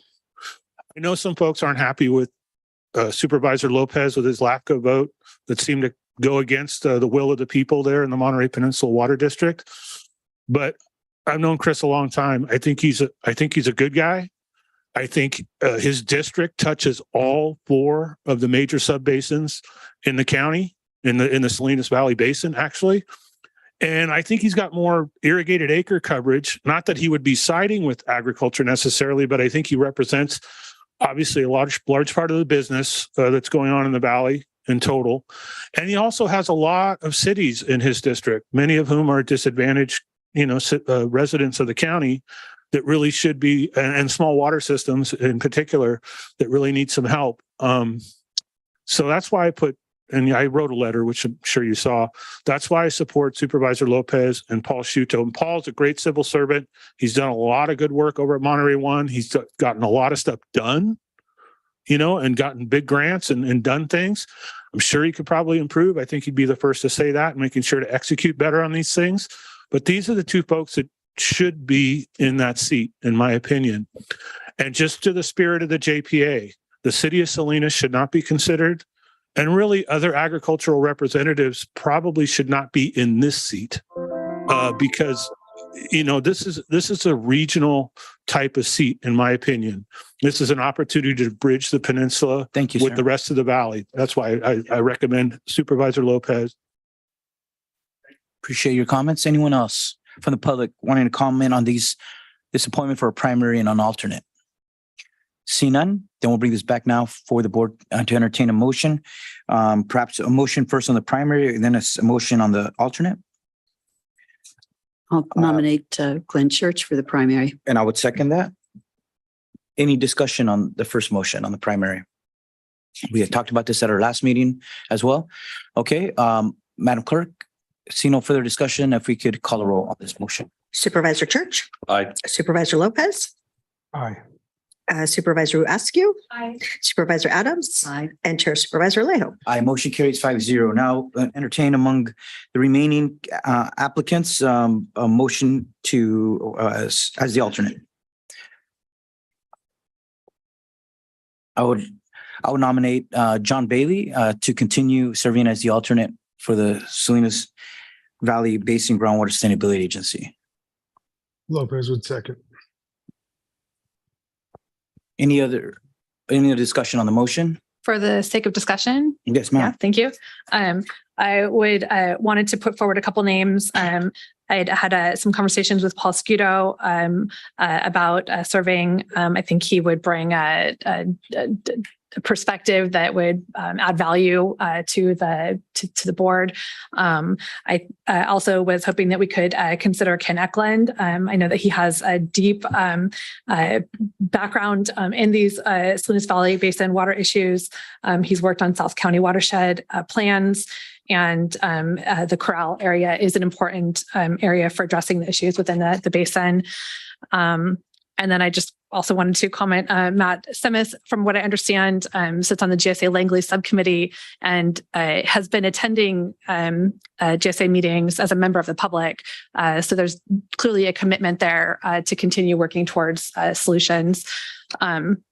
The other piece of this that I just think is relevant and should be considered is that, the problems that we're experiencing and the solutions that the GSA is working on, really need to be worked on and owned by our grower community. And since so many of the fees, up to 90% of the fees for the GSA are paid by our ag community, I think it's important that we have that perspective and that voice in the seat. So just for the sake of discussion, I'd love to propose those 3 additional names for consideration. Okay. Anyone else? Supervisor Church. I just want to respond that as has been mentioned, the list of candidates here is an impressive list. And I, do want to say, although I think, Paul Scudo is a fine public servant and everything, my only opposition would be is that it's difficult for me to philosophically support anybody who's in a staff position to a policy-making position. I know, that's just my philosophical position on this and why I couldn't support Paul into here. I think there is an argument to be made, being that it's the Water Resources Agency, M1W, and the Board of Supervisors, that there is some rotation in there. And I know M1W had been an alternate position, Water Resources has been an alternate position. So I think there is a reasonable case to be made for that. Although I'm not opposed to the motion on the floor either. I would throw out as a possibility of Kent Habino as somebody who's also within the basin also, and which is, I think, another important consideration to make, and is also on the M1W board. Okay. So we'll go to Supervisor Adams and Supervisor Lopez. Thank you. I just for disclosure, I served with Matt Simas on the York School Board of Trustees for a number of years, and I can say that he's a super board member and really gets engaged and well positioned. His comment, however, is that he would not choose to serve should John Bailey be selected, is important for me to acknowledge. Okay, Supervisor Lopez. Yeah, thank you, Mr. Chair. Just want to state, I have not heard a reason Mr. Bailey should not be reappointed. And I think given the complexity of the issues, as Mr. Light pointed out earlier, that it took me, a good 5 years to get a full grasp on the different interplay of the issues, the politics, the water, the geology, and how that hydrology is impacted, and aquatards. And I know that John has that expertise, and he has been honing it over the last years. You're alternate attending all the meetings you could not make, and even some that you could. And so I just have not heard a good reason to change course at this point, given his investment in this position. That's the reason I'm comfortable moving forward with John, having heard Matt Simas, who I also have a lot of respect for, and Mr. Habino. But going back to Matt's comment that Supervisor Adams pointed out that, if Bailey is not selected again, I just haven't heard a good reason that we should not allow him to continue in this position, given his expertise. And that's why I'm comfortable supporting that position with the second. Thank you, Mr. Chair. Thank you very much. And I would just comment and agree with my colleagues that this is a fine list of very qualified applicants. But I also have seen John Bailey in action, takes his work very seriously, very active on water issues here in Salinas Valley. And I think he brings a lot of expertise and knowledge to the position. And certainly serving as my alternate, I saw that whenever I could not be there, he was always making time to step up and serve in that role. So I always appreciate that. He was always dependable. And I think he would be continue to be a great alternate. But also having a leader from the Water Resources Agency for me is also very important, just as I expressed that I thought it was critical to have a supervisor sit on this board that has a lot of more important work ahead of us, ahead of the agency. Probably some of the toughest work is ahead. So I wanted to just express my support for him at this time. If there's no other comments, then we could take a motion first, vote on the motion on the table. Madam Clerk, if we call the roll. Supervisor Church. Aye. Supervisor Lopez. Aye. Supervisor Askew. Aye. Supervisor Adams and Chair Supervisor Alejo. Aye. No, decision was unanimous, 5-0. Congratulations, Mr. Bailey. Chair, if I might just tell the Supervisor Church and Mr. Bailey, there's a meeting of the GSA board this Thursday at 3:00, and I would invite both of you to attend in person to be sworn in. Thank you. Thank you. Right away. All right. Thank you to the other applicants as well for applying. We're now done with item 14. We're going to item 14.1. We're going to try to get as much, at least the presentation done before lunch. This is authorizing the chair of the Board of Supervisors to execute a proposed concessionaire agreement with Friends of Laguna Seca for the operation and management of Laguna Seca recreational area. And to present on this, we'll start with our Director of Public Works, Facilities and Parks, Randy Ishii, and then we'll probably take a break after the presentation. Thank you very much, and good morning, Chair, members of the board. As introduced, I'm Randy Ishii, Director of Public Works, Facilities and Parks. Flanked with me today is Brian Flores, Chief of Parks, as well as Mr. Ryan Bell, our Admin Ops Manager with Laguna Seca. We also have various staff members also available on the line, and we also have representatives of the Friends of Laguna Seca, as well as our President and CEO of A&D Norigi, Mr. John Norigi, here in our audience today and available to answer any questions. Staff is bringing up a PowerPoint presentation for your board and for the public. Ms. Donna Luna, our Management Analyst 3, is bringing that one up. And as introduced, the item that's being brought before you today is staff bringing back the concessionaire agreement for the Laguna Seca recreational area. As we move to the next slide to talk about the overview of the presentation for today, we'll briefly talk about the concessionaire agreement on where we are at today. We would ask the board to consider the adoption of the resolution authorizing the chair of the board to execute the proposed concessionaire agreement with a term as stated in the board report, and also ask the board to adopt the CEQA findings, finding that this proposed concessionaire agreement is a categorical exemption under sections 15.301 and 15.323 respectively. Moving on to this slide of the proposed concessionaire agreement, as introduced and brought to your board and for the public at the June 27th, 2023 board meeting, there were discussions with a proposed concessionaire regarding this proposed concessionaire agreement that we brought back to the board, and we discussed this concessionaire agreement. Some of the benefits are enumerated both on the screen as well as in the board report itself. In brief, this is a public-private partnership. It would bring operational funding and capital funding to the Laguna Seca recreational area.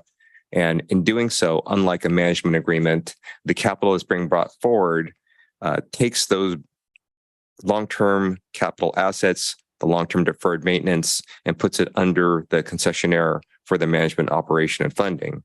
And in doing so, that refocuses the general fund resources that the county has to now be focused on other county programs. Also, in doing so, this will rehabilitate and rejuvenate the Laguna Seca recreational area. And again, there are no proposed changes to the program of the events. The conduct of the facility is to be consistent with the use permit, the Army deed restrictions, and historical uses at Laguna Seca. And as we move on to the next slide, I will hand the floor over to our Chief of Parks, Brian Flores, to talk about what has happened since the June 27th, 2023 board meeting after receiving feedback from the board. Thank you, Director Ishii. Supervisors, members of the public, good morning, afternoon. There were some questions that were raised at the last meeting regarding audited financial statements. Friends of Laguna Seca has agreed to having audited financial statements every 3 years. If the county wishes to have them more frequently, it would be at the county's expense. In addition, Friends of Laguna Seca have agreed to appoint an alternate supervisor to the board. In the previous draft agreement, there was just one supervisor, and we requested that an alternate be added as well. And then for the board's consideration, adoption of the resolution to authorize the chair of the board to execute the proposed concession agreement and also to certify the CEQA document. Next slide. And we're available for questions or comments. Okay. Okay, do we want to hear from Friends of Laguna Seca before we take questions? Maybe if any representatives of Friends of Laguna Seca want to add anything else beyond what was said at our last meeting on this. And then we could open up for questions from the supervisors for all of you. Morning, Chair Alejo. Supervisors, I'm Ross Merrill, President of Friends of Laguna Seca. Beyond the virtues of the concession agreement before you, I'll just say, here's our opportunity to continue down the road with the county at risk to the general fund at Laguna, or we can go with a long-term concession agreement that provides security for the facility long-term. Great. Any questions at all? Any questions from Mr. Merrill? Don't see any. Thank you very much. Thank you very much. Appreciate it. If there's nothing further from staff, then we will now bring this to the board to deliberate on this. Oh, let's go to public comment. Okay. Mike Weaver. Thank you. Good morning. Can you hear me? Yes, we can. Go ahead, Mr. Weaver. Thank you, Chair Alejo and Board of Supervisors. I assume you received my letter dated yesterday. I was somewhat upset that I didn't get the agenda, at my normal email address that I've been getting for years. I'm asking you to continue this item today to make sure everyone gets noticed on this. There were a number of documents and attachments referenced in the board report and the proposed agreement that are not on the site for review. The Army deed transfer, the use plan from 1983 are a couple examples. And I particularly want you to please rethink your CEQA exemption. That's where you're going. It needs environmental review. I'm asking for it. And I'm asking for continuance of today's meeting so that you can think this through a little bit better. Thank you very much. Thank you. Anyone else online? Let's go to anyone in chambers who would like to speak on this item. Yes, please. Probably 2 minutes. Hello, my name's Eloise Shem, and I'm a Monterey County resident. And I noticed when reading through the concession agreement that it had the long term of 55 years, I think it was. And I think that is sort of like monopolizing that and not putting it out. We live in a free enterprise country, and I think that, it should be not so locked in for 55 years to have that business, that other people should have the chance to answer a proposal for it. Thank you for your comments. Anyone else in chambers? Last call. No one online either. Okay, so now we'll close public comment on this item and we'll bring this back to see what the will of the board is, if we want to take this up now or pick this up at 1:30.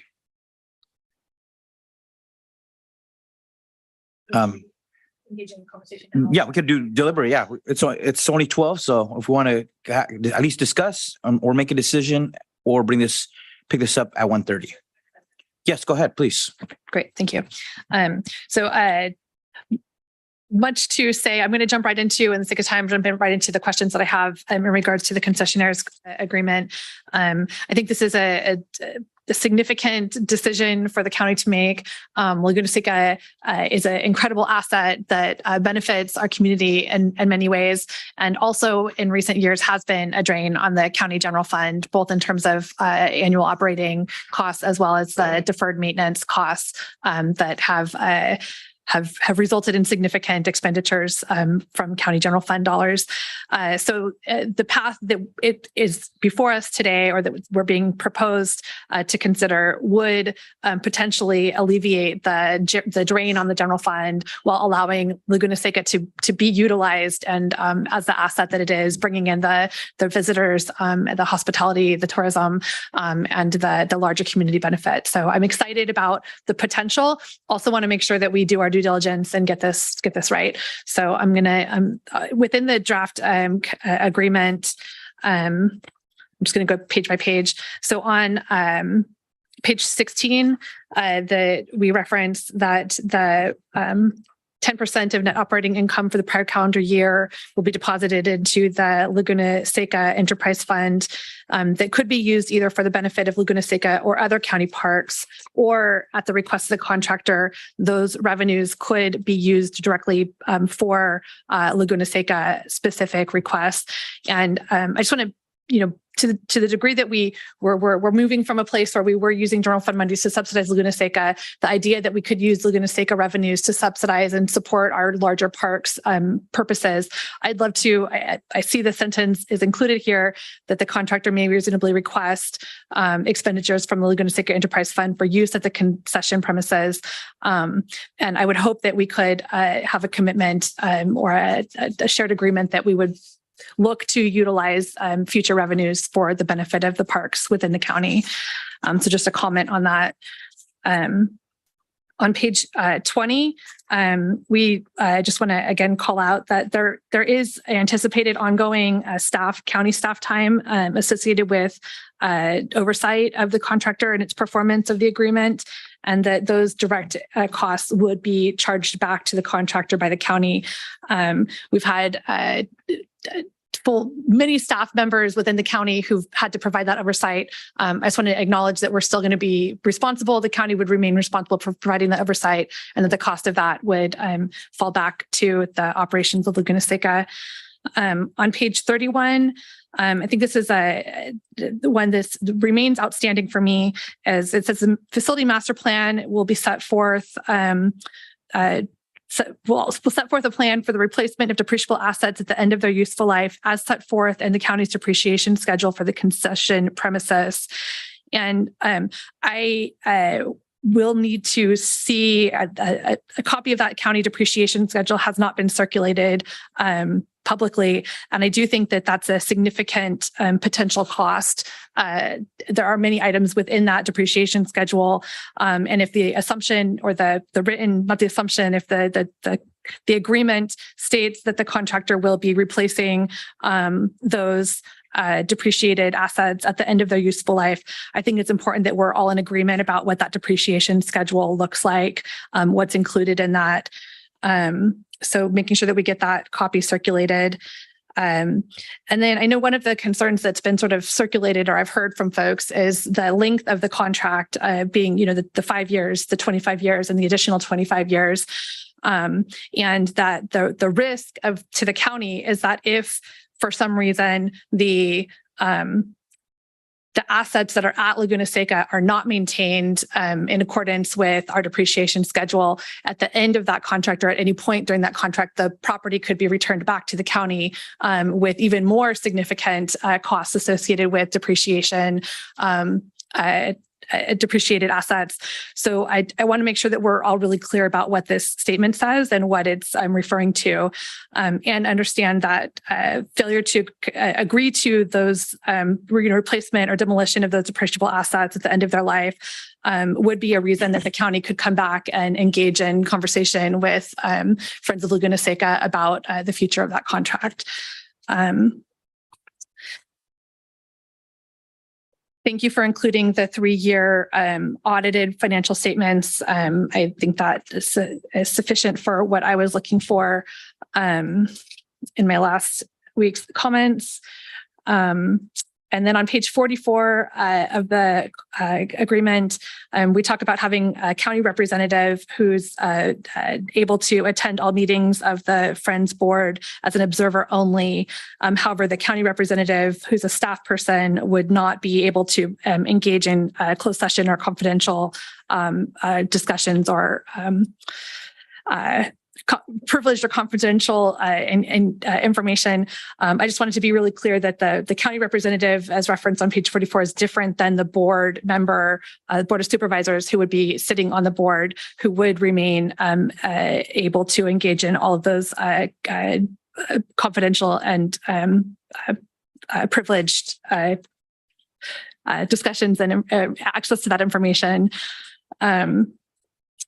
I think those were my comments in terms of the actual contract language. I also wanted to call out the I went back and pulled out from last, I believe it was last summer, there had been circulated capital improvement priority projects request list for Laguna Seca. It went through CIC committee, the budget committee, I think was presented to the full board of supervisors. And there's a number of CIP projects that are, as stated here, considered to be critical, requiring discussion, planning, and funding that all involve current business operations. And this is from the presentation that was made to the board last year. The total cost of those capital improvement priority projects totaled close to $66 million.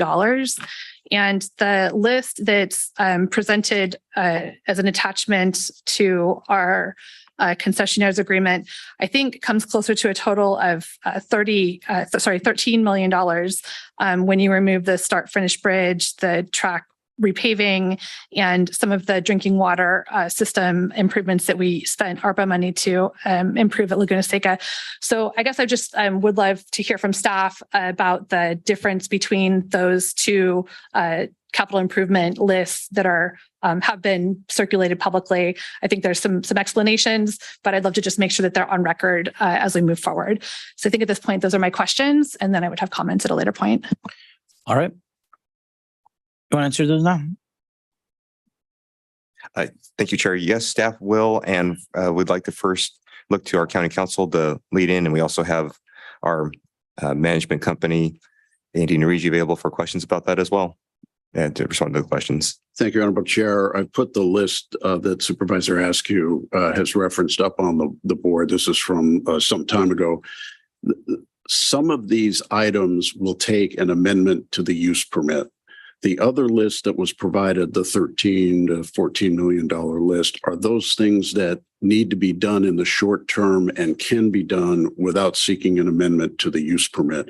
So that's why currently you have a slightly pared down list of needed capital improvements. Friends will be able to propose improvements consistent with an amended use permit coming forward, but that use permit will have to go through the usual use permit process, may require secret review, and in particular, individual capital projects may require secret review depending on what they are, even without an amendment to the use permit. So I hope that explains the situation for you. I'd look to Mr. Ishii, Mr. Flores, if there's anything else to add. I don't really have much more to add other than, our capital improvement program has been in existence a long time, and many of the items were added by previous staff prior to Mr. Narigi coming in as the management firm. And I believe at times some of these projects, while they were deemed necessary at that time, after further review by staff and by the management company, were not. And so some of those projects were removed. Other projects were added by Mr. Narigi, some of the wish list items. And so we've parsed those items out and come up with that roughly $13 million number. And then the depreciation schedule would be the last item that I want to make sure we're all on the same page about. And our finance staff did provide us a document with additional information about some of the line items that are vague. And so we'll be going over that and then meeting with council and friends to come up with an agreed upon depreciation list based on those assets. Great. Okay. And I think that the reason why the depreciation schedule is so important, the contract speaks to investments by Friends of Laguna Seca into the property. I think it was, forgive me for not remembering the numbers.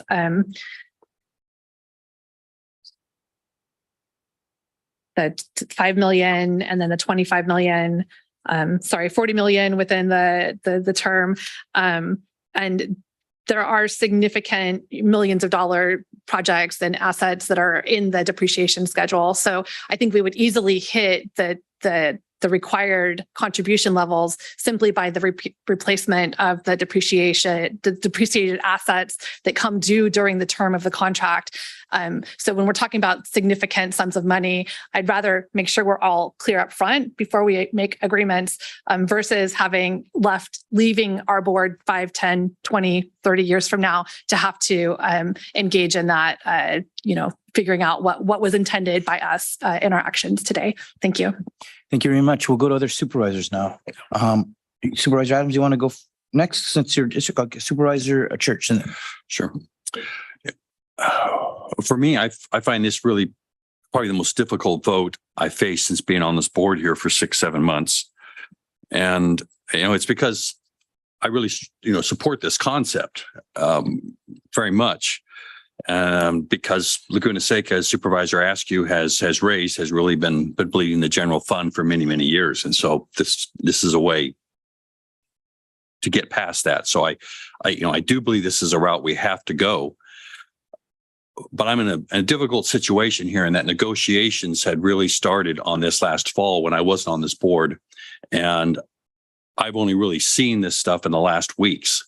So I'm, trying to piece things together of what has been discussed from my colleagues, what has been proposed from Friends of Laguna Seca.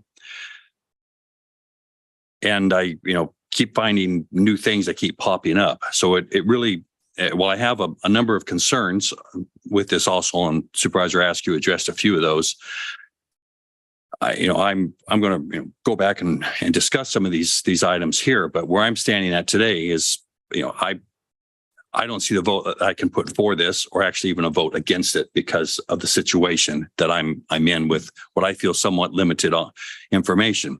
And I'm not going to stand in the way of the board decides to go ahead, but I'd probably, at this point have to choose to abstain, just because I'm still trying to make sure we're making the right decision that's going to really bind this county until 2078, which is going to be long past many of our lifetimes and will involve generations that are still to be born. So, the second 25-year extension on here is where I'm having a significant problem, as I raised 2 weeks ago onto there. I know that there are arrangements on with concessionaire and lease agreements with government bodies that go longer than that 50 years. And there's some like such as the state parks that go 25 years. So every one of these is a little different. I haven't been able to get enough information at hand to really look at comparable agreements to see how this fits on end into that. I do have those, the concern that I've also raised about the $40 million that would be spent in the first 25 years period, where there really isn't any inflation guards into there. And I know that there's been some promises made that, there's a lot more than that's going to be spent. But as anybody who goes into a contract knows, the only thing that's really solid is what's in the contract. Promises are promises, and I know they're well intentioned. And the folks that are now part of Friends, I know they have the heart of what's good for Laguna Seca in mind. I know this body has all good intentions for Laguna Seca as well. Again, my concern goes this 30 year from now, who's going to be on this board, who's going to be on Friends, what's this community really going to want? So this is where I just need to understand this still a little bit better. I do think there are, as Supervisor Askew pointed out, some really weak guarantees that bring us up to 2078 in terms of the work that would be done on capital improvements. There isn't anything guaranteed after the last 25 years besides the net operating income, which the county does get 10% on. The only concern that's coming from me here in the last couple of weeks is when I raised the question of what that net operating income might be. A couple of weeks ago, it was, a conservative number was given of 500,000, which means the county would get 50,000, which isn't so much, but being that it saves 1 or 2 or 3 million or more out of every year's general fund, I think that, his in itself is very helpful. But then I read in Monterey County Weekly the suggestion that the net operating income might be as high as 5 million. I don't know if that's a misprint or not, but that would be, sizable money coming into the county. But it raises questions of, being that this 10% is in this contract. I think the county needs to know exactly what the numbers are that are being proposed here. And I'm sure friends with their business expertise have looked at a lot of scenarios. And I kind of wish we had a little peek at this and to get an understanding of is this exactly what those numbers are. I haven't seen those numbers. Maybe they have been presented. Maybe they have been discussed about. And particularly, let's say since this is 10% that the county would be getting, being that 50% of this net operating incomes would be going into capital improvement as required. And because these will remain still county assets, I do think it's important that we know in that last 25 years what could be potentially the net operating income that 50 of which 50% would be going back into improvements, because there is no other way that they're guaranteed that those improvements are going to be done. I would also been just somewhat concerned that there never was any RFPs put out on this.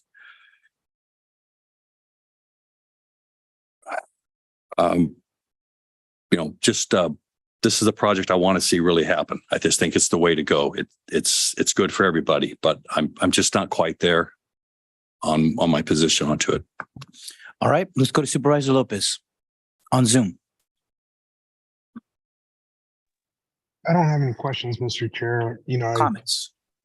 Yeah, so comments. I've kicked the tires figuratively and literally on this one for years in my work for the county, and given some of the comments shared by my colleagues already, I agree that this is our best option. I heard that repeatedly, to get out from under the obligation to the general fund that has been realized over the last several years. This is the path that, after having tried the RFP process, after having gone through iterations over the last several years, that really pulls us out of that in a way that I think is going to be most fruitful for all parties involved, especially the public, who deserves the type of campground that I think campground facilities and facility overall, including restrooms, that the community deserves to have in this beautiful gem that we have in Monterey County. And I know that Friends is committed. I know that for them, it's personal. This place holds so many memories for them. It's not a fly-by-night operation. It's really folks that are committing here. And so I hear the concerns of my colleagues, but after having been around as part of the county family and team for 15 years and watched several iterations and issues play out behind the scenes and out in public, I think it's time that we move forward with this. I think this is an amazing opportunity for us to really make sure that this facility is going to stand the test of time. And I think that the contract and the way that it's structured with the investment going back in, having this partnership with a nonprofit rather than a for-profit, makes a lot of sense for us. And so I appreciate staff's diligence in getting us to this point and really setting us up for what I think has the opportunity to be a successful contract for us long-term. And I know that 50 years seems like forever, but just want to put on the record, I do hope I'm here in 50 years with my great grandkids out at that track enjoying. That's right. It was something special to be out there with my son for his first time just this last week for the ribbon cutting on that brand new start bridge. And so I hope to see many more generations of Lopez's as well as other families from Monterey County enjoying this facility. And I think this is a step in that direction. But with that, those are my comments. Thank you, Mr. Chair.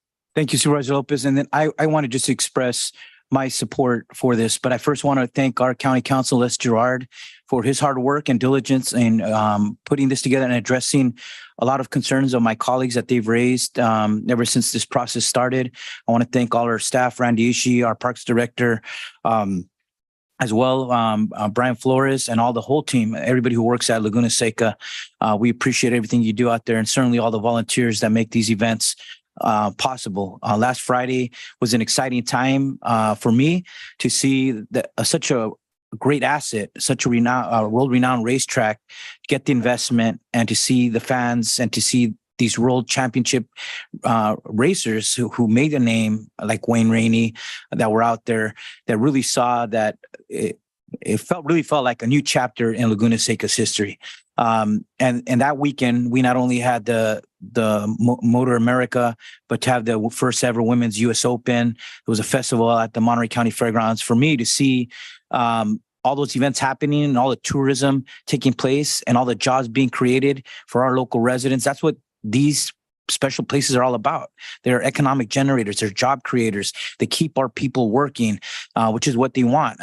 It's not just the dollars and cents that come into Laguna Seca itself, but it's the economic impact that it has throughout the entire region. But seeing the investment in the track, I think, was very exciting.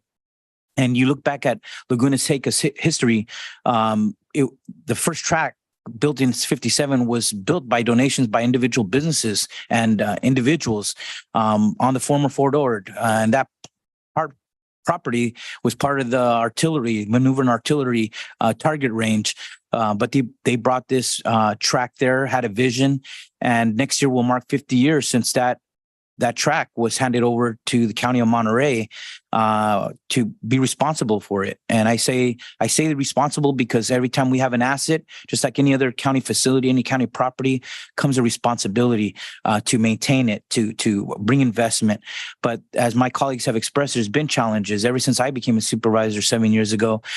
We've had challenges on what's the proper way to manage it? What's the proper way to attract private business and investment capital into this place? And it hasn't been easy. We have done RFPs in the past, and it wasn't that fruitful, and we're very grateful that Mr. Narigi stepped up over the last, during his tenure, to help us address a lot of the issues that existed there. But now, all the things that we've heard from this board and some previous supervisors, we actually have something that's real from the Friends of Laguna Seca, willing to step up, willing to meet some conditions precedent that our county council has put into this agreement to actually put money on the table to show that they can carry out this contract. But even if once we sign this agreement, it's not over. It's going to be incumbent upon all of us as supervisors, as our staff, to make sure they're successful, right? And keep oversight. We're not just going to hand it over and adios. We're going to stay engaged because this is a public asset. We are the only county that owns a world-renowned racetrack. But I think for us, we see this as a partnership. It's not a public-private partnership, but in concept, it's exactly what it is. And we're trying to attract private capital, so it's not taking funds from other scarce dollars that we have. This team under Friends of Laguna Seca are experts in the field. They have contacts, and here we are opening a new chapter to possibly have a different model, a better model. But I think what I want to see is that we stay engaged so that to make sure that this is a Monterey County success story, that when it's written about, when we look back 5, 10, 15 years from now, we're going to say we did the right thing at the right moment, at the right time. And that's what leadership's about. It's we don't know all the risks. We don't know what's going to happen with this, but all we could do is that we entrusted our county council to put agreement, and that we're going to be engaged in the agreement and carrying out and implementing this agreement to make sure that it is a success story and that we can bring those investments into this track and hopefully attract more world-renowned events, premier events to this place. So I'm ready to move forward, but I want to see if Supervisor Adams has any, because you haven't spoken yet on this. Thank you. Yes. I appreciate your comments. And having talked with our county council, I think what we're kind of faced with right now is whether we should go back into closed session and complete the discussion that we were having at closed session, and then come back in the afternoon for the formal vote. My hope is that with additional questions in time, we might be able to end up with the 5-0 vote, which is my hope, because we're voting on something that's extremely important. And I was thinking about some of the challenges that Supervisor Alejo was commenting on. I thought so many of those challenges were of our own making. And I would really like to see us feel comfortable with what it is we're doing. And Supervisor Church, I'm looking at you to figure out what it is that we can do to get you to the point of feeling comfortable with adopting this. And I don't know if that's, spending a little more time with the financials, if it's, looking at us with our hands on our hearts saying, we swear this is going to be good? Or, what your thoughts are on it? The problem for me is, one, this You're is playing catch up. a very significant decision. And it has great benefit. If we do it wrong, though, it's going to be wrong for everybody. So, I'm, my difficulty is I've come into this thing really late, and it just got stuff in the last 2 weeks. And so I don't have the benefit of the other four of you who started to discuss this last fall. There wasn't any real discussions early on. I just got in the last few weeks. It's, I'm not going to say I'm not going to vote against this, but I just don't think I can vote for it when I've come in here and just have had, very little time really to grasp this. And again, new information keeps trickling in that I haven't had. And it's just my own comfort onto what I've got to rest on that. So I would like to ask my colleagues in light of that, if the rest of us are ready to move forward, because I think we're considering going back to closed session to try to address some of the concerns that Supervisor Church had. But if he's saying he just wants to hold off and not vote on this, if the rest of us support, then the rest of us could move forward now if we're wanting to do that this time. I'm feeling very uncomfortable not having a publicly circulated depreciation schedule that I know that Friends has seen, that I know that we've seen, that we're clear on the numbers, that we're clear on what's listed there. For me, that's a critical piece of this puzzle. And it gets to, I think, many of the concerns that I've heard Supervisor Church share around who's responsible for what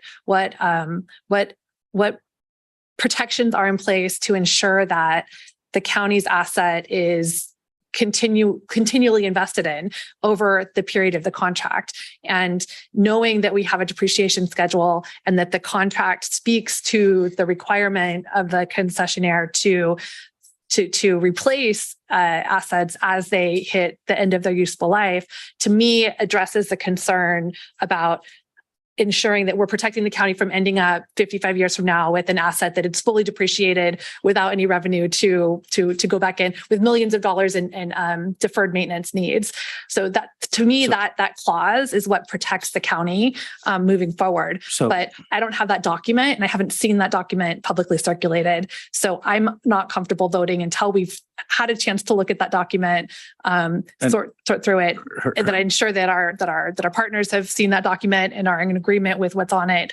Got it. But I want to ask our county council, do you think that is something that we could arrange? Would it take more time outside of today to be able to get agreement on that, or is that going to push us off to next week?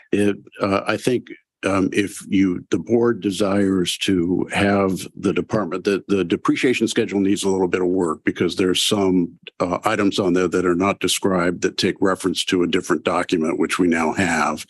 In order to circulate that publicly, make sure Friends of Laguna Seca is comfortable with it, that probably take another week. Okay.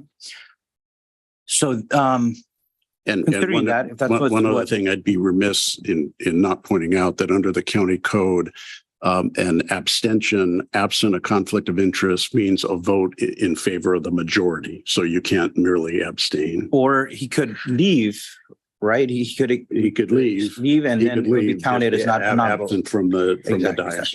We don't want any bogus. I'm just saying there's happening options. at this There's point. options. This is crazy. I just want to get a little clarification on that. Yeah. Abstaining. So if I abstain, it still counts as a 5-0 vote, or counts as 4-0-1. It counts with wherever the majority is. Oh, but on the record, on the clerk's record, correct. Vote, okay, it's marked as abstention. No, it's not. It is counted as part of the majority per the county code. So you by abstaining without leaving the dais, you're actually voting, unless you have a conflict of interest, which I don't believe you do in this context. So. Okay. So it appears as if, and as I looked at the depreciation schedule, I as well saw this is, needs to change. We already did that sort of thing. Perhaps it would not be, would it be okay if we deferred this for 1 week so that we can get the depreciation schedule in order so that the rest of the board feels comfortable with moving forward. I think that I hope that you understand that we are in support of moving forward with Friends of Laguna Seca, and we want this to come to fruition. But at this point, I feel that there are some folks on our board that just feel that we need to just tidy up a couple of things within the concessionaires agreement so that we do all move forward in the same direction and there are no misunderstandings and nothing that could come back from either side of being of challenging what it is that we make a very strong and very important decision on. So seeing that, can we make a motion then to table this to next week's meeting? If I just have a couple of Yes, things to add okay. on to there, the only two other things I'd really like to take a look at. One, I think maybe county council could help me with is some other long-term agreements on exactly what those contracts look like in terms of how they handle some of these long-term issues. And the other thing is just to try to get a grasp on what the net operating income is really at here. This is money that will be coming into the county, and I'm just really unclear on this. It's got mixed signals onto there, and I think that would go a long way. All right. We'll have you staff follow up with you on those items. So we're ready can we do a motion then to table this to next week? Is that the proper motion? That County would council. be to continue the item to next week. Yeah, and I would also ask, one of the important processes here is to get the sign off from the Secretary of Interior through the National Park Service.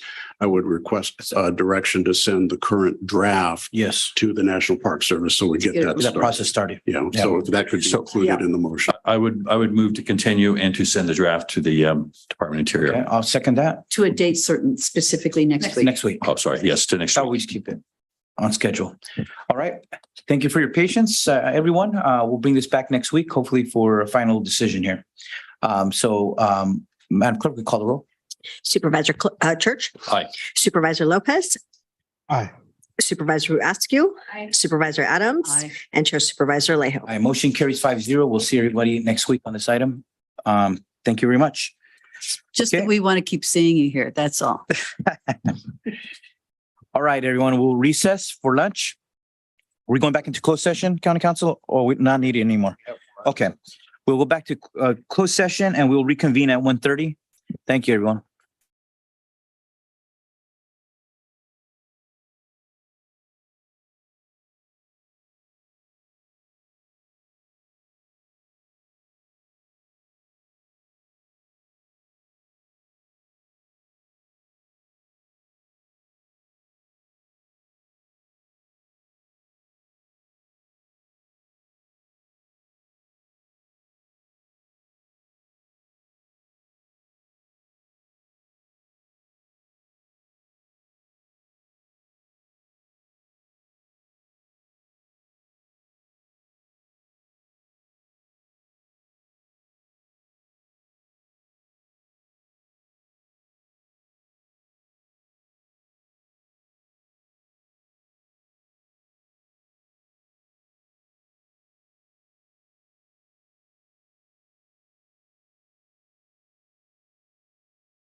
Podium mic.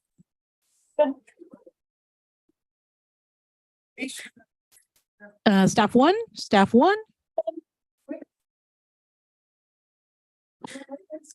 2. Staff number 2.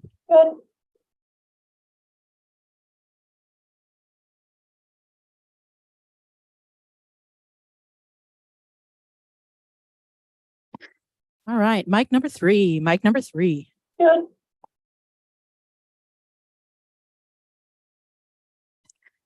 Mic number 4. Mic number 4.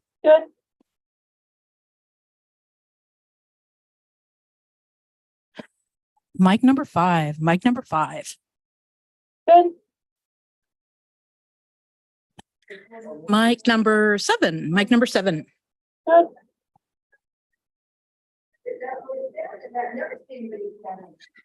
And this is seat number 9. Mic number 9.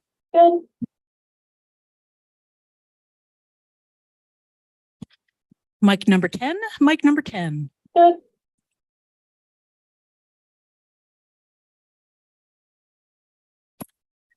Mic number 12. Mic number 12.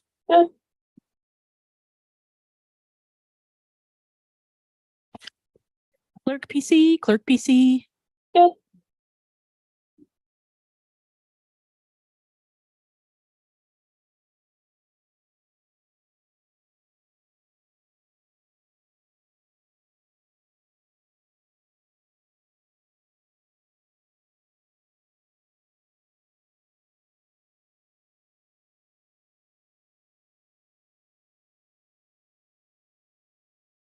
You want to give me some juice on the wireless mic? Yep, sorry. All right. All right. Wireless 1. Wireless 1. Good. Thank you.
Sorry, everybody. We're running a few minutes late here. We're going to reconvene the Monterey County Board of Supervisors and ask our clerk to call the roll, please. Yes, good afternoon. Let the record reflect all supervisors are present, with the exception of Supervisor Lopez, who is at conference.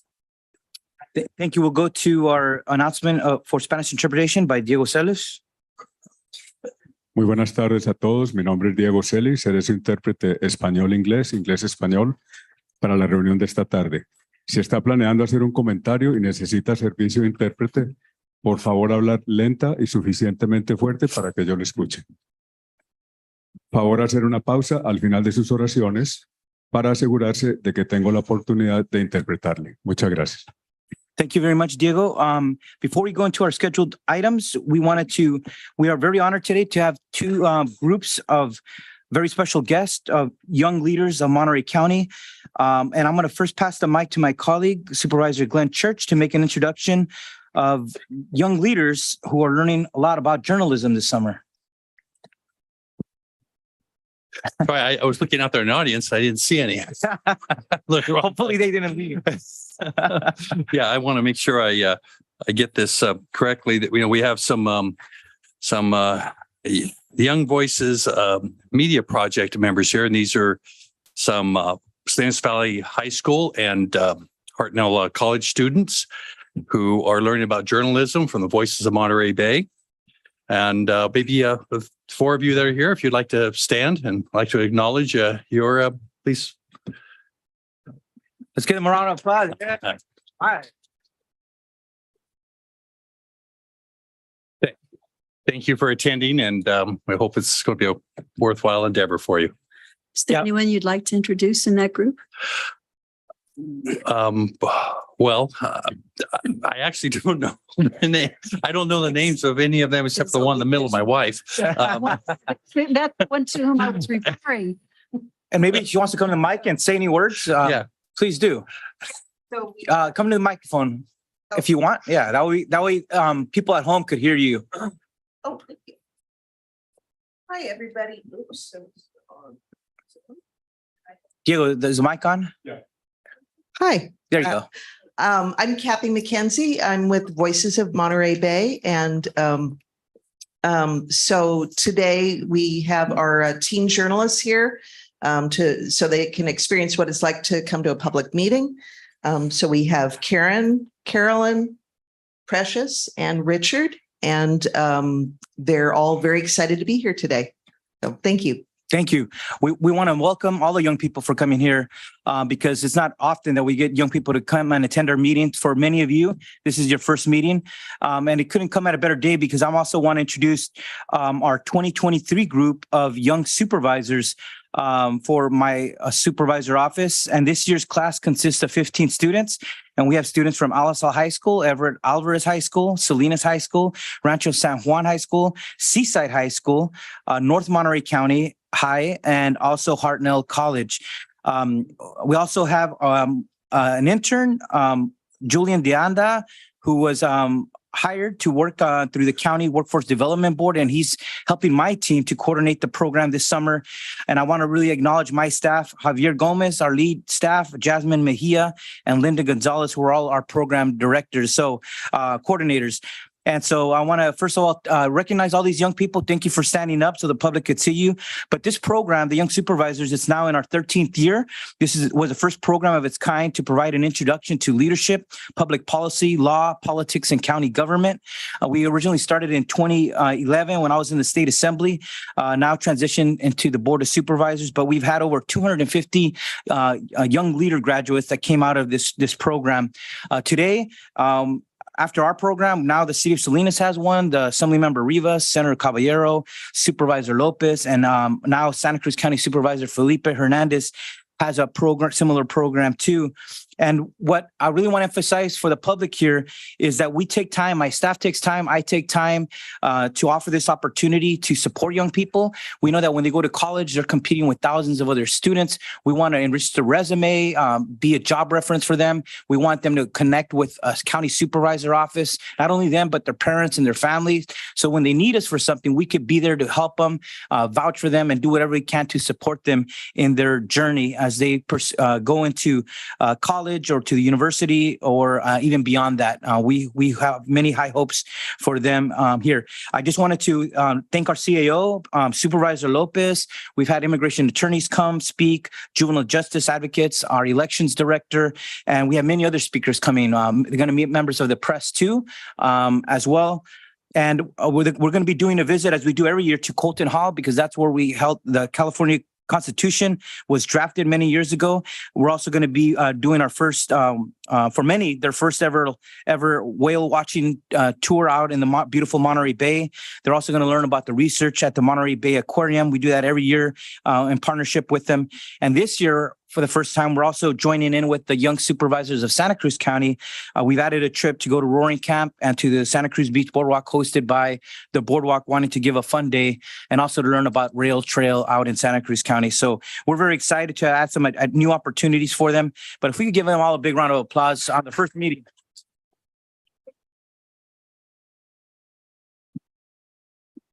Thank you very much. I know they got a busy schedule. Thank you, everybody, and thank you for joining us here today at this meeting. Okay, we're going to go to our scheduled items. We're on item number 14.2. This is to consider approval of responses to the 2022-23 Monterey County Civil Grand Jury final report. And this includes responses to various reports that have been issued by the Civil Grand Jury this year. And to present on this, we have our Assistant CAO, Nick Chulos. Thank you, Mr. Chairman, and thank you, board members. Good afternoon. Very pleased to be before you today, presenting the draft responses to 4 different civil grand jury reports from the 2022-23 civil grand jury. And just really briefly, by way of introduction, the civil grand jury process is very important. The civil grand jurors investigate various aspects of local government, and they spend a lot of time and effort very thoughtfully analyzing and making a series of findings and recommendations on various aspects of local government and other entities. And under the law, the Board of Supervisors is obligated to respond to those findings under the Penal Code, California Penal Code.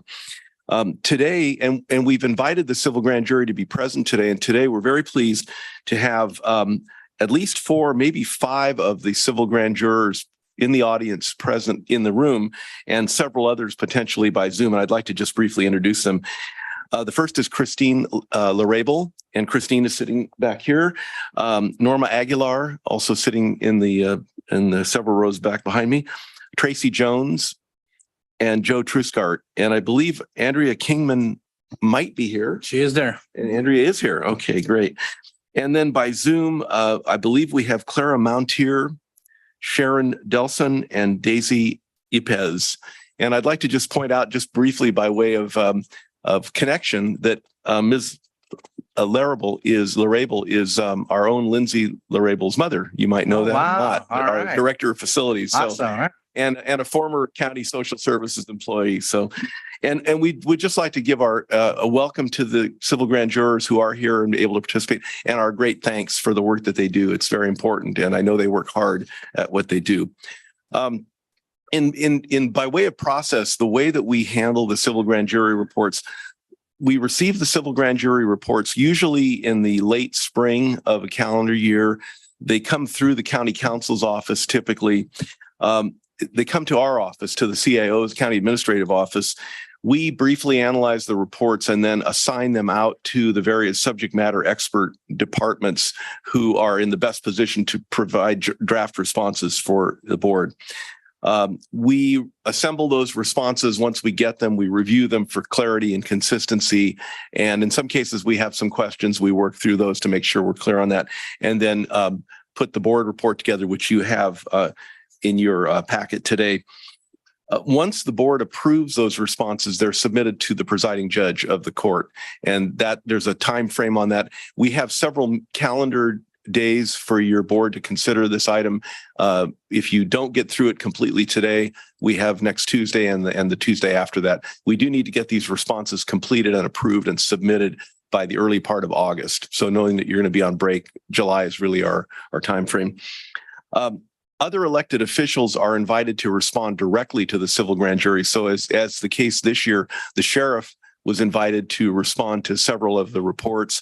The sheriff's prepared her own responses. We coordinated those responses in our responses because in both cases for the noise report and the coroner's office report, there's a little bit of overlap between the county staff response and the sheriff's response. We try to make sure that those are consistent, and we do upload the sheriff's response as part of our final response to the presiding judge. And I believe we may have omitted one of those from your packet. They're on the dais for you today, and our responses are consistent with the sheriff in those subject areas. The response format, very briefly, under the penal code, when the grand jury makes findings, we're obligated to the board is obligated to either agree with those findings or to disagree wholly or partially and explain why the disagreement. And then when it comes to the recommendation, there are 4 different ways that you could respond to the recommendation. One is that the recommendation of the civil grand jury has been implemented. Another way to respond is that the recommendation has not yet been implemented, but will be implemented within a certain time frame.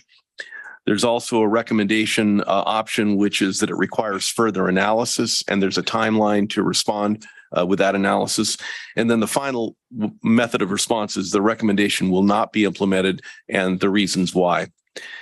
So today we have 4 different civil grand jury reports that we're going to ask you to approve responses to. And I'm going to go through those really quickly. The first one is the Public Guardian. It's entitled Public Guardian, the Final Helping Hand. And for subject matter expertise and those who actually prepared the responses are Elsa Jimenez, our health director. I believe Lori Medina is not available today, but Diana Jimenez from Social Services and Roderick Franks, the assistant director, are here if you have questions about that report. And Sarah Solano from the Public Guardian's office, I believe, is also on Zoom today. Then the next report is on the noise ordinance, and it's entitled Noise Ordinance Sleepless in Monterey County. And the subject matter experts on that particular response are Craig Spencer, our acting director of Housing Community Development, and Sheriff Nieto, who's in the audience. And I believe Under Sheriff Boyd may be here by Zoom. The next item is a human resources help wanted in terms of the hiring process. And we have Irma Ramirez-Bao, our HR director, Kim Moore, our assistant HR director, and Nadia Verlarde from the Civil Rights Office. I believe Mr. Rodriguez, the Civil Rights Officer, is not available today. When we get to that report, I'm going to have a couple of verbal corrections that I want to just make the board aware of, last minute edits. And then the final report is the Monterey County Coroner's Office, A Matter of Life and Death is the title of that report. And for that item, we have Sheriff Nieto here in the audience, Under Sheriff Boyd by Zoom, and Deborah Wilson, our contracts purchasing officer, is also participating. We would like to suggest that you take each of those reports in sequence, and rather than go into a presentation on each report, because your board has received the report, you've read the reports, we suggest that you take each report separately, ask whatever questions you might have of the respondents, and give us direction on how you'd like to proceed. And that is my introductory comment, Mr. Chairman. If you have no questions, we would suggest you proceed with the Public Guardian report, and then we'll work through the noise ordinance, the hiring. Okay. We'll go down the list here, but let's see first, is there any questions for Assistant CAO Nick Chulos on this? I don't see any from the board, so then let's go one by one then. Okay, let's start with the first. Thank you, Mr. Chairman. So the first report from the civil grand jury is the Public Guardian, the Final Helping Hand, A Mandate to Care is the title of the report. And on that particular report, the responses were drafted by Lori Medina and her staff from Social Services. And the predominant response was by Elsa Jimenez, our health director. And I believe Elsa is available if you have questions. So really, Mr. Chairman, at this point, we'd like to turn it back to you and see if the board has questions about that particular response and any direction you'd like to give us. Okay, any comments from our colleagues? Well, I want to make sure maybe at the end then of all to allow comments from the public as well. Mm-hmm. So let's just go on one by one on the response that has been prepared by staff. Any comments or suggested changes to the response? I don't have any changes or questions about this report or response, but I do just want to take a moment to say thank you to members of the civil grand jury. It's a huge commitment as a volunteer to step into that role, to take all of the complaints that are submitted. I know people take those seriously, and we take them seriously when we've submitted complaints for consideration. The level of research, the investigations, the interviews, the document study, the commitment of an entire year's worth of work to choosing which items to investigate and then pulling together the recommendations and findings.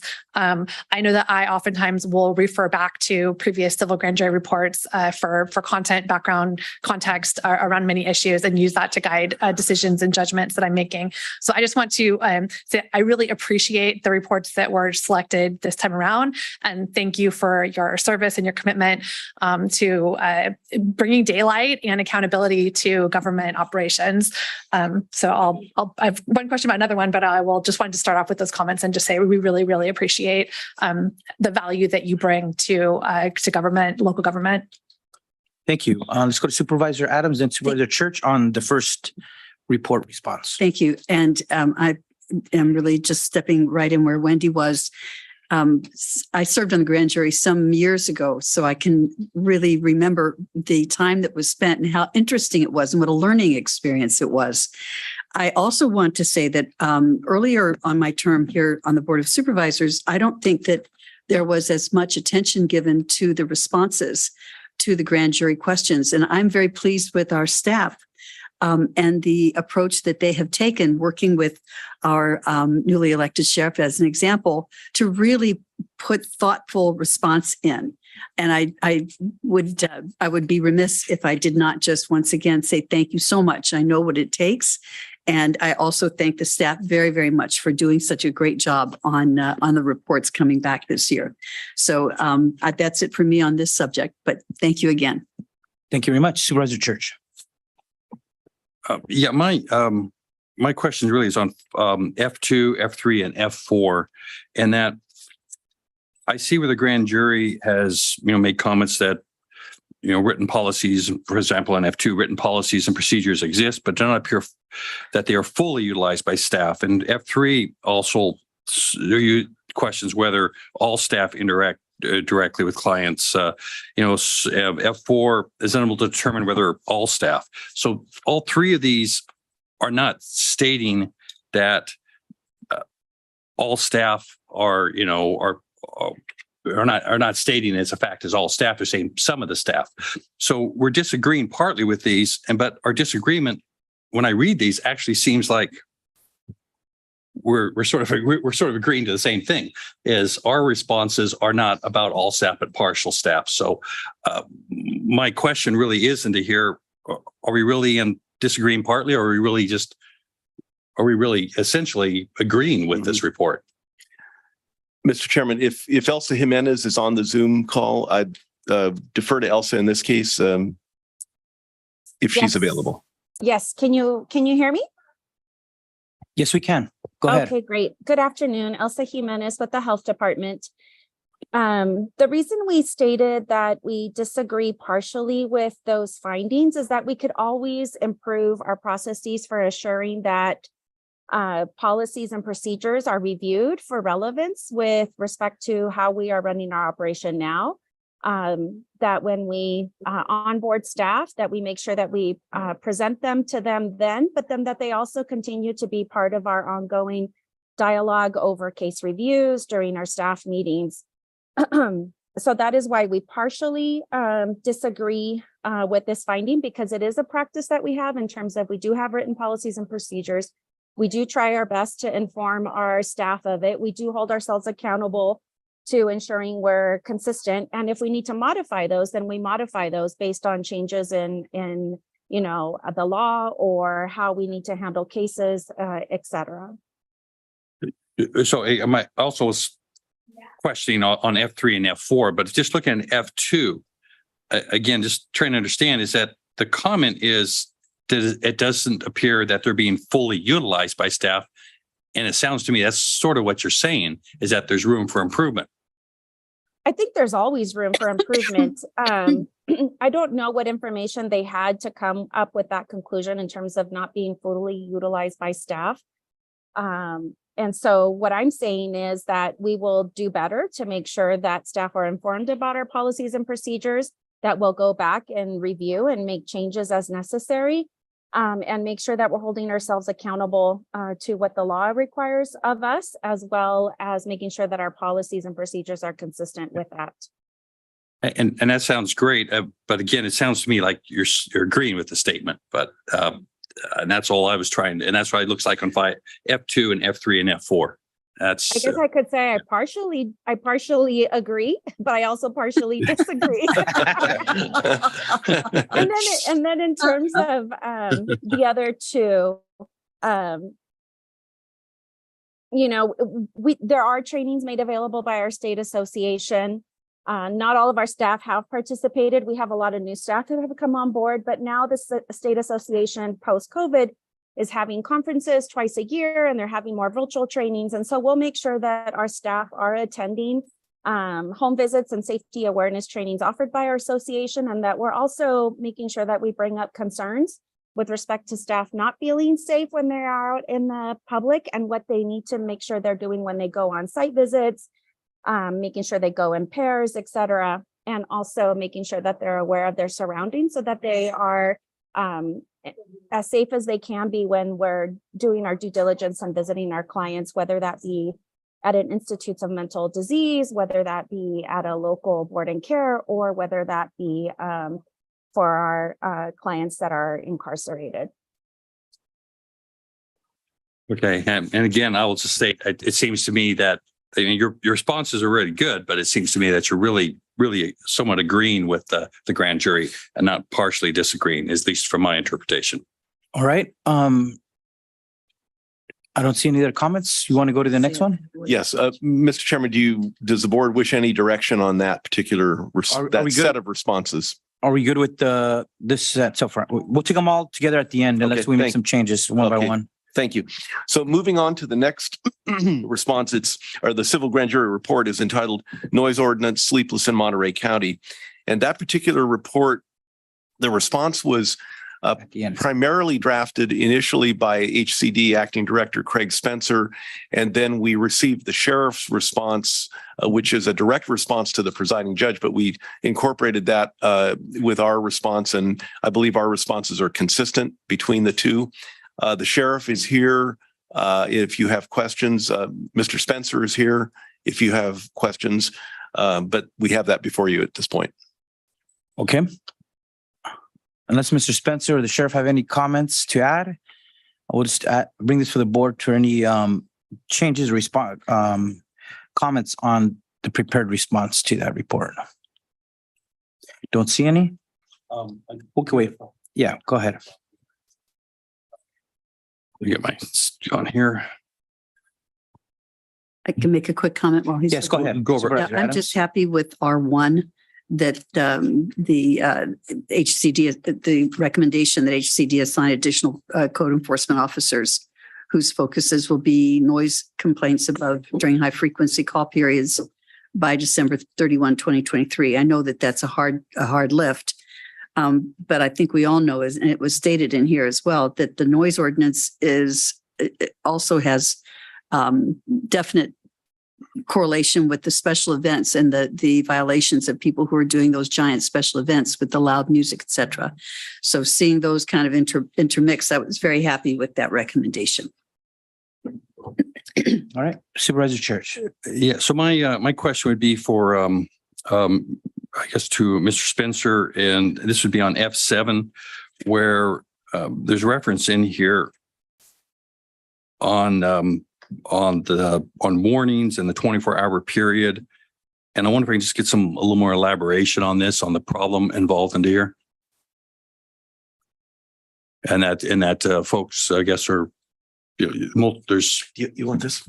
This is F7? Yeah. Repeat violators. Yes, thank you.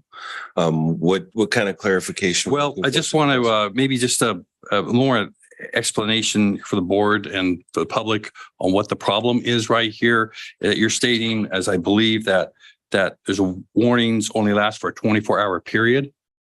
Yeah. So there's a couple of layers to our response. I think that this was the case when the civil grand jury made this finding, that the implementation of our enforcement efforts has had some positive impact.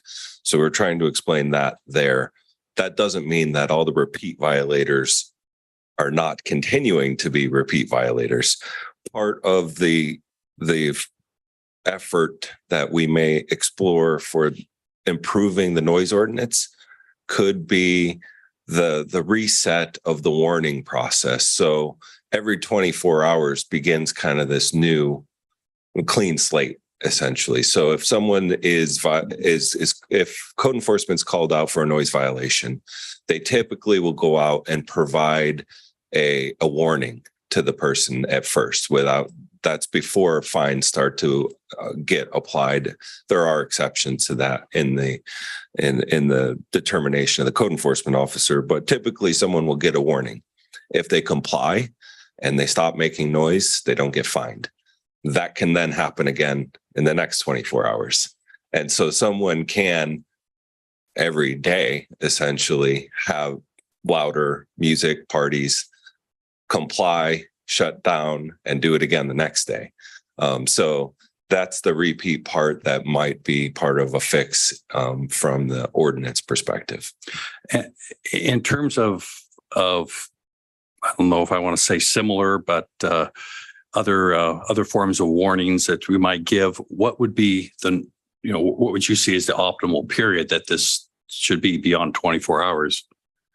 Well, that's something we don't have an answer to yet. It's something more than 24 hours, probably not more than a year, but a lot less than a year. We haven't determined what exactly that optimal time period would be. And that because this seems like a flaw in the ordinance here, in the sense that, to really address an issue, we're going to have to send a code enforcement officer on that 24-hour period multiple times to that resident or that location, I should say. And if it was actually extended over a longer period of time, then you would do the warning one period. And if there's other issues that come up, whatever they may be, that code enforcement can go on to that. And if this issue then continues in the future at this location, then we'd be able to go back and impose the fines upon that. And so it seems like there's a more judicious use of code enforcement officers, because I know we are always short on all personnel. This sounds to me like it's something, if we were to go that way, we'd need to give you some direction on to bring back. Is there any discussion of, or do you have a plan on bringing something like this back to the board? Because you identified as a problem on here. Yes. I didn't, there's no timeline on fixing it or approach on fixing it. We would add, the plan currently is to add an update to the noise ordinance to our long range work program. That's all of the long range ordinance work we have on our plate, including general plan implementation, vacation rentals, things of that sort. So that's the plan, unless the board directs otherwise. If the board wants to provide direction or a referral to HCD, we would begin working on an update to the noise ordinance. And there may be other things that need to be fixed, but the timeline would be not a large change to the noise ordinance in terms of complexity of ordinance work. Okay. So, all right. Well, thank you. And I, probably when we get to the end of this, would maybe like to make a motion regarding on something along that line of addressing what seems to be a little gap in here that could take a minimal amount of work to correct. All right. Any other comments on the response on this report? Don't see any. Let's go to the next one. Thank you, Mr. Chairman. The next Human Resources. The next report is the entitled Human Resources Help Wanted, a Speedier Way to Hire. And in this particular report, The responses were principally prepared by Kim Moore, our HR Assistant Director, and Irma Ramirez-Bao, the Director of Human Resources, with some response prepared by Juan Rodriguez, our Civil Rights Officer. And I would like to make a couple of corrections and additions as we speak here this afternoon. On finding F1, we had intended to add, and we missed it somehow, a link to the website, to the HR website. So in other words, in that response where we indicate the various components of our website, we inadvertently neglected to put the website link on that response. So we'll add that. The other items have to do with the, let me get to that part, to the responses. For the response to recommendation number 2, which is that the HR department streamline its hiring process procedures to reduce the number of steps and time needed to fill positions by March 31st, 2024. We would like to add to that response that the analysis to do that work will be completed by March 31st, 2024. That was omitted from the response and should be added. And likewise on response R3, which has to do with the potential to create incentive plans to have individual service subject matter experts. On our interview panels, the anticipated completion date of the study is March 31st, 2024, but we would like to insert a status report to the board on September 30th of 2023. And then the final correction on the on this, and it was an omission, and I apologize for it, is recommendation number 8 was a recommendation that requested that the county analyze the Garza consent decree with the potential of requesting the court to lift the decree.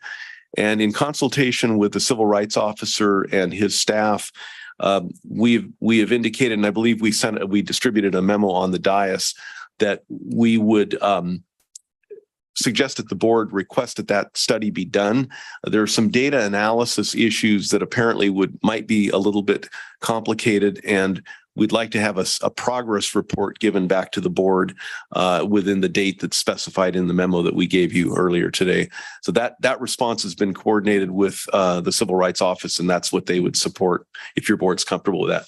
That's it, Mr. Chairman. If you have any questions about that response, I believe we have Irma Ramirez-Bao and Kim Moore here in the audience, and I believe Nadia Velarde from the Civil Rights Office by Zoom if you need any further clarification. Okay, so on that one, we have 4 changes that were just read by Assistant CEO Chulos. Yes. And when the motion, we'll make sure to incorporate those Great.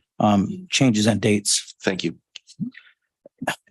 Let's go to HR Director Irma Ramirez-Bao first, and then we'll go to Supervisor Askew.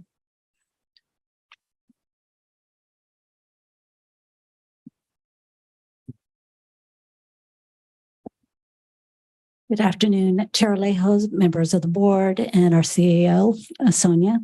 It is a pleasure to be here with you this afternoon. And I also want to say thank you to the civil grand jury and what they have submitted in the request.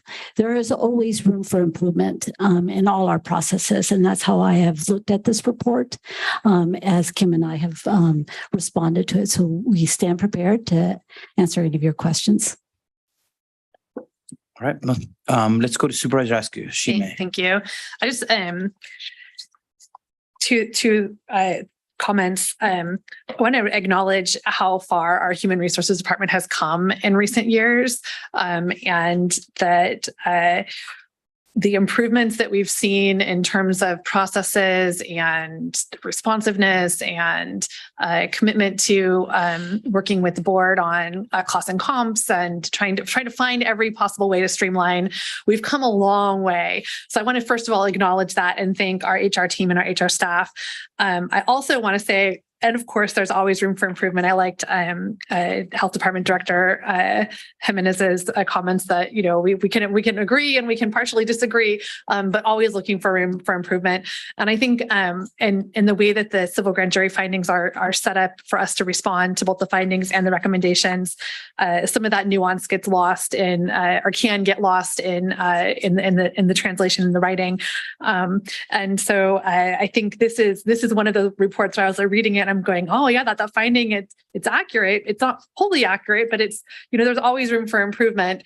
But so on some of them where we say that we disagree with the findings, you know, I think that there could be that same sort of perspective where it's like, well, and also like we disagree with the findings, but we're going to keep working on it and we're going to keep improving. And this is really good feedback for us to have.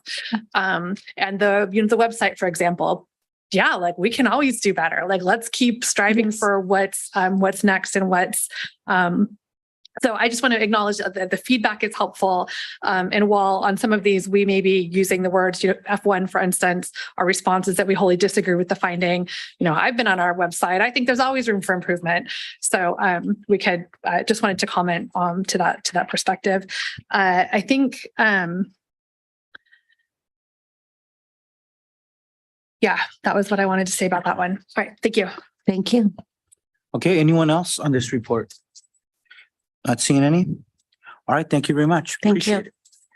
Let's go to the next one. Okay, thank you. Peter, way to hire. Oh, no, that was it. The coroner's office. Thank you, Mr. Chairman. Yes, the last report from the civil grand jury is the Monterey County Coroner's Office, a matter of life and death. The principal responses on that particular report were by the sheriff's office, and we reviewed the sheriff's responses. We, at the staff level, we felt that we were in agreement with those, and that's what's reflected in your report. We will upload the sheriff's response because there's a little more detail in the sheriff's response. We didn't want to repeat everything that was in the sheriff's letter per se.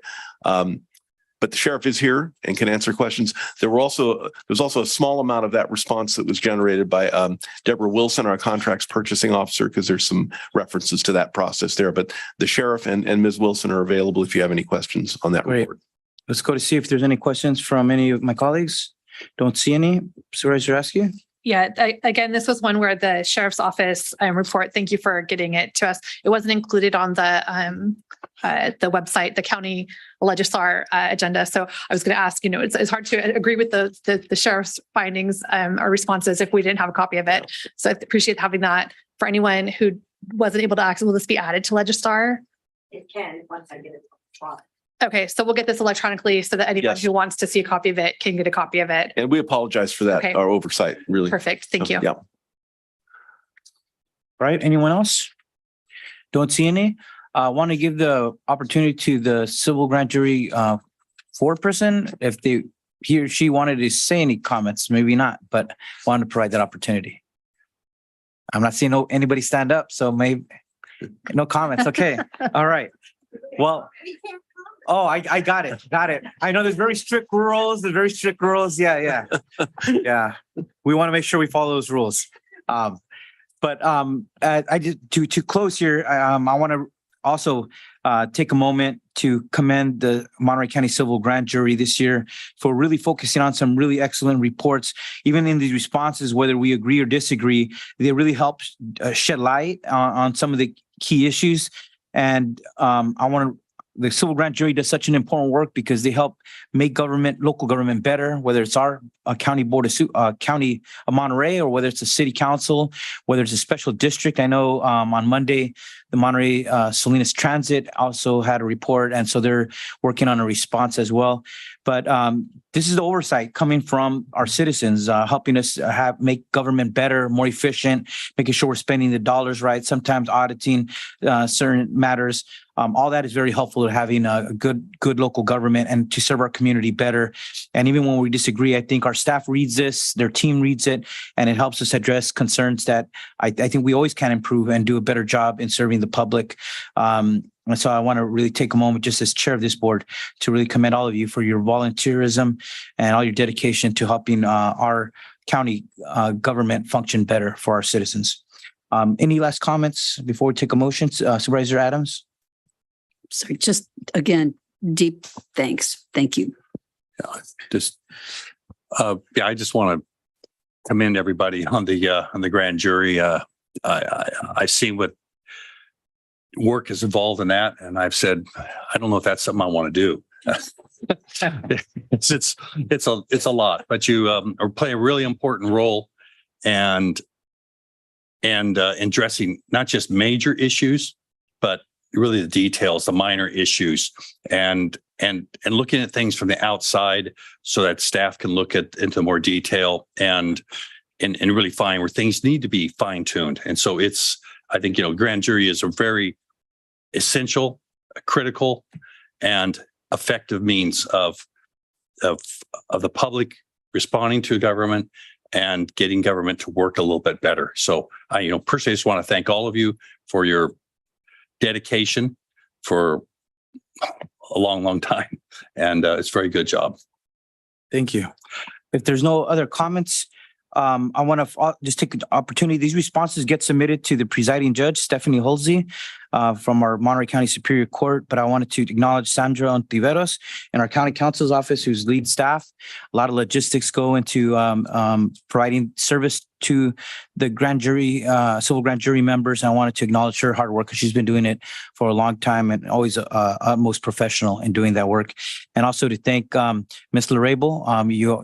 Your daughter is a very esteemed member of our county family, very well respected. And so that's a tribute to you as a mother. So with that, we want to entertain a motion, Supervisor Church. Oh, yes, let's go. I forgot about that. Members of the public, any comments from the public on any of these reports, responses? Nobody's in chambers, anybody online? Okay, now we can entertain a motion. Okay, so I'll move to adopt the grand jury report with the changes and remember what section that was. It was the human resources? The human resources section. Yep. There's 4 changes there. Yes. Okay, and you wanted to add direction? Well, I on the could follow-up add on the some. noise? Should I do that in a separate motion or do it on this one? Maybe just state what it is and maybe we can see if we can include it or. Yeah, just do wanted it to separately. give direction to staff to look at modifying the amplified noise ordinance so that it could we'll look at options extending beyond the 24 hours warning period that is currently in existence. And I should add into there perhaps that take a look at the progressive fine too, because that kind of goes side by side in there. Just those 2 items. Okay, Mr. Spencer, is he here, sir? He took off. We'll make sure he gets that direction. He understands that motion. Is there a second to the motion? I'll second that motion. I'd also like to add to the motion, we had some very extensive conversations about the noise ordinance when we put it in place. And we did ask for some updates to be presented back on a 6-month basis. I think we're probably right around that 6-month timeline or maybe over that. We wanted to make sure that the ordinance was working as intended. If there were changes that needed to be made, we wanted to leave that door open. And since you've now come in, Supervisor Church, as a North County representative, I think it would be appropriate for you and your team to sort of sit down with the county staff, take a look at, the history that led us to where we're at, the feedback from the civil grand jury. So I would maybe amend your future direction to say, to bring back an update about how the noise ordinance is being implemented and any additional amendments that might be necessary. Yeah, I'll take that as a friendly motion. Okay, Great. perfect. Thank you. I'll second that. Okay. We got a motion and a second, and we have new code enforcement staff, so it'd be good to get an update on how that's working and how the fine schedule that we approved last time is working, and perhaps it needs to be changed. Okay, with that said, Mr. Chairman. yes. Question on the motion. Is that a separate direction, separate from the grand jury response, or is Yes, that part of the grand? separate Thank you. direction for staff. That's Okay. what I was asking Mr. Great. Spencer if he understood that. Okay. Yeah, Thank but you. we'll convey that to him. Okay. Supervisor Lopez is not on the line with us, so all those in favor, please say aye. Aye. Aye. Those against, the motion carries 4-0. Thank you very much, everyone. And Mr. Chairman, I would be greatly remiss if I didn't thank Megan Ruiz Ignacio from our office, Yes. who was greatly helpful in coordinating these responses. And I should have done that at the outset. Yes, Megan, thank you thanks to very Megan. much. We appreciate those great responses you drafted. Okay, we're done with that. We're going to other board matters. We're going to start with county CAO comments, item 15. We're almost done here. Yes, just a couple items, follow-ups. We've begun work to review how we address the Public Records Acts that we receive in the county. So we're working with council and also with departments to try to streamline that process. In addition, we are continuing work with our Human Resources Department to develop a more systematic way to evaluate and prioritize salary updates with the budget office so that there'll be additional coordination when it comes to increases that are coming, potentially looking at beyond this year to try to plan them all for the time of year while it would be captured as part of our budget preparation. So those are the two updates that I have. Great. Any comments from the public on our CAO comments, item 15? Nobody in chambers, nobody online, no comments from colleagues. So we'll go to item 16, new referrals. There's one by Supervisor Church on the Laurel Yard Master Plan. This is the first kind of readout on it. Yes, Yes, you're gonna do this that? is a request for staff to analyze current and proposed uses of the county-owned properties at or around Laurel Yard in Salinas and engage in a master plan to ensure compatible development consistent with county operations and community objectives to determine if the yard should be relocated and potential sites. The initial response from Public Works will be provided within 21 days of receipt of this report. So we anticipate it'll be coming to your board before the end of the month. Thank you very much. Let's go to Supervisor Church. Yeah, just a comment on why I made this referral is where the county facility yard is located at now. There's school nearby. There's a share center. We've recently approved housing developments right there on either side of the maintenance yard.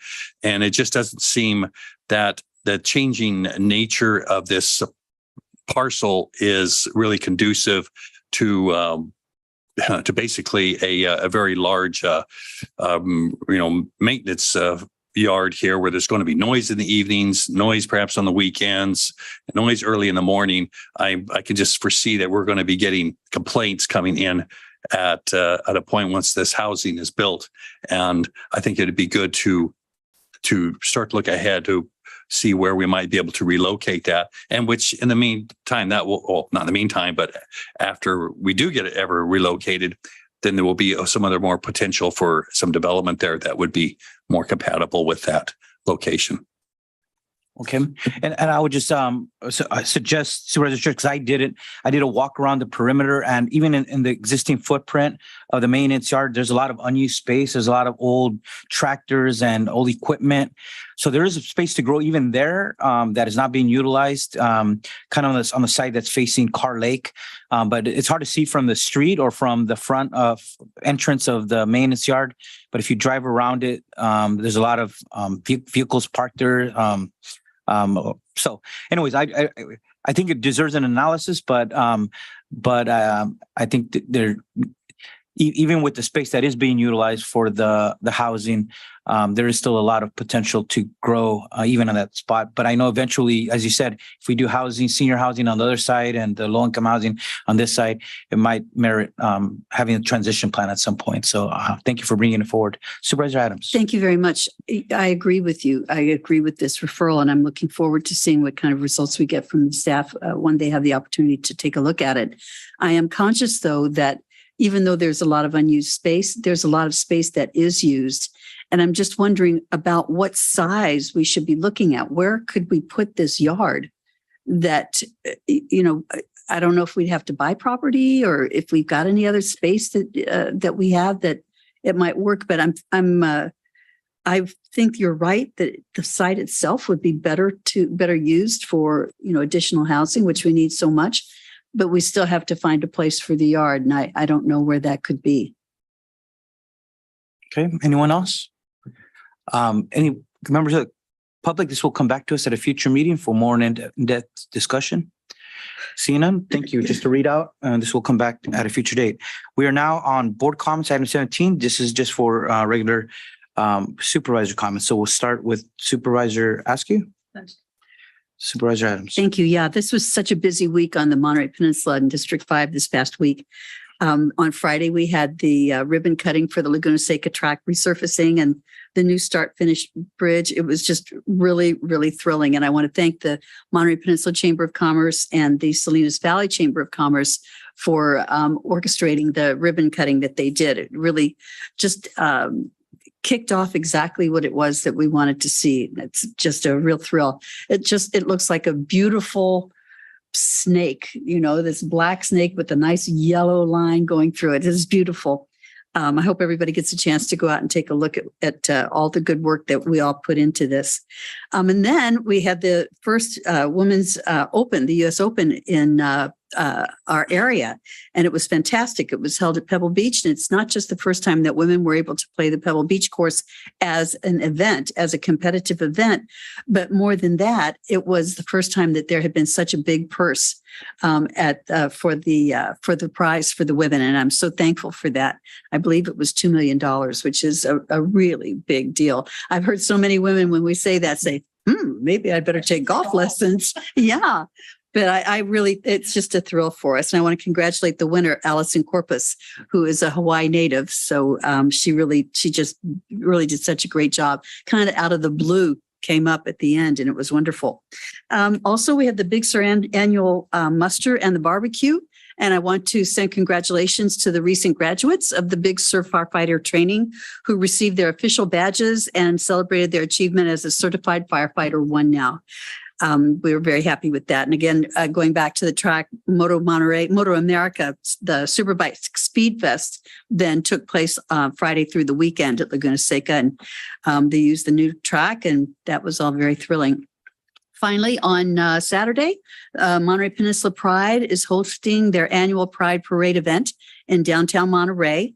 It's going to be this Saturday, July 15th. From 11 to 3. And it's a lovely, wonderful event of joy and freedom. So I hope people will come out and join us. It's a really super, super event. Thank you, Mr. Chair. Great. Go to Supervisor Church. Sure. Just be very brief onto this. On Thursday, having a community meeting for Oak Hills. It's actually in Castroville at the Hartnell College Center there. And just the only pretty quiet week, actually, but in Aromas, there's some refuse disposal planning over there. So folks out there have some garbage to get rid of. That's an opportunity to do that. And that's really all I have. Thank you very much. And I'll end with also saying it was really great being out at Laguna Seca, seeing the improvements there and just seeing these great events that are being scheduled and bringing a lot of tourism to Monterey County. Another big event coming up next week here in Salinas is the Salinas Rodeo, starting with the concert this Saturday, and then events starting early next week and throughout next weekend. It's the largest rodeo in California, but an event that is very much enjoyed and appreciated by a lot of our local residents, but also people who come from all over the state and other parts of our country for this event as well. So we look forward to having a good time at the Salinas Rodeo next week in District 1. Now we just need to do a readout from closed session by County Council. Yeah.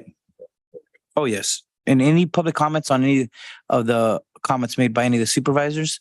Don't see anybody in chambers, nobody online. Not County Council. Great. Thank you, Honorable Chair, members of the board. Today, there was no reportable action in closed session. Okay. Today we have an adjournment in memory for Mrs. Lenore Masterson. And who is leading on this? Supervisor Askew? Thank you. This is a moment where at the end of our meeting, we adjourn in memory of people, residents in our community who have passed on. Thank you. Lenore Masterson is a name that everybody in Marina knows. She passed away as a 30-year resident of Marina, survived by her husband, Mike Masterson. She's remembered by everyone who's ever worked with her, volunteered with her, served with her as a kind-hearted, caring, dedicated volunteer who was always considerate of others and ready to help everyone in the community or anyone who needed it. Lenore owned a graphic art business named Masterson Graphics since 1978 and was a co-founder of the nonprofit in Marina Youth Arts. She served as its president for 13 years. In 2009, she helped host Marina's 10th annual International Festival of the Winds at Gloria Jean Tate Park on Mother's Day. And in 2021, she was awarded the Lifetime of Service to the Marina Community Award. Lenore was instrumental in raising funds for the Marina Library, which is just a beacon of community for the entire community. It's the headquarters for our county, Monterey County Library office.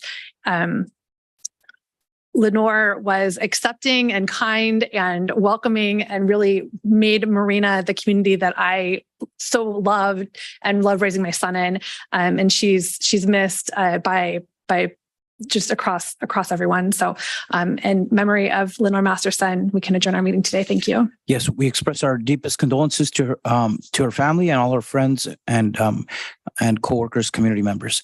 With that, thank you very much. I want to also lastly thank the young voices, the young journalists for joining us today, and good luck on the rest of your program. Look forward to having you come back one day, or maybe sit up here as well. Thank you.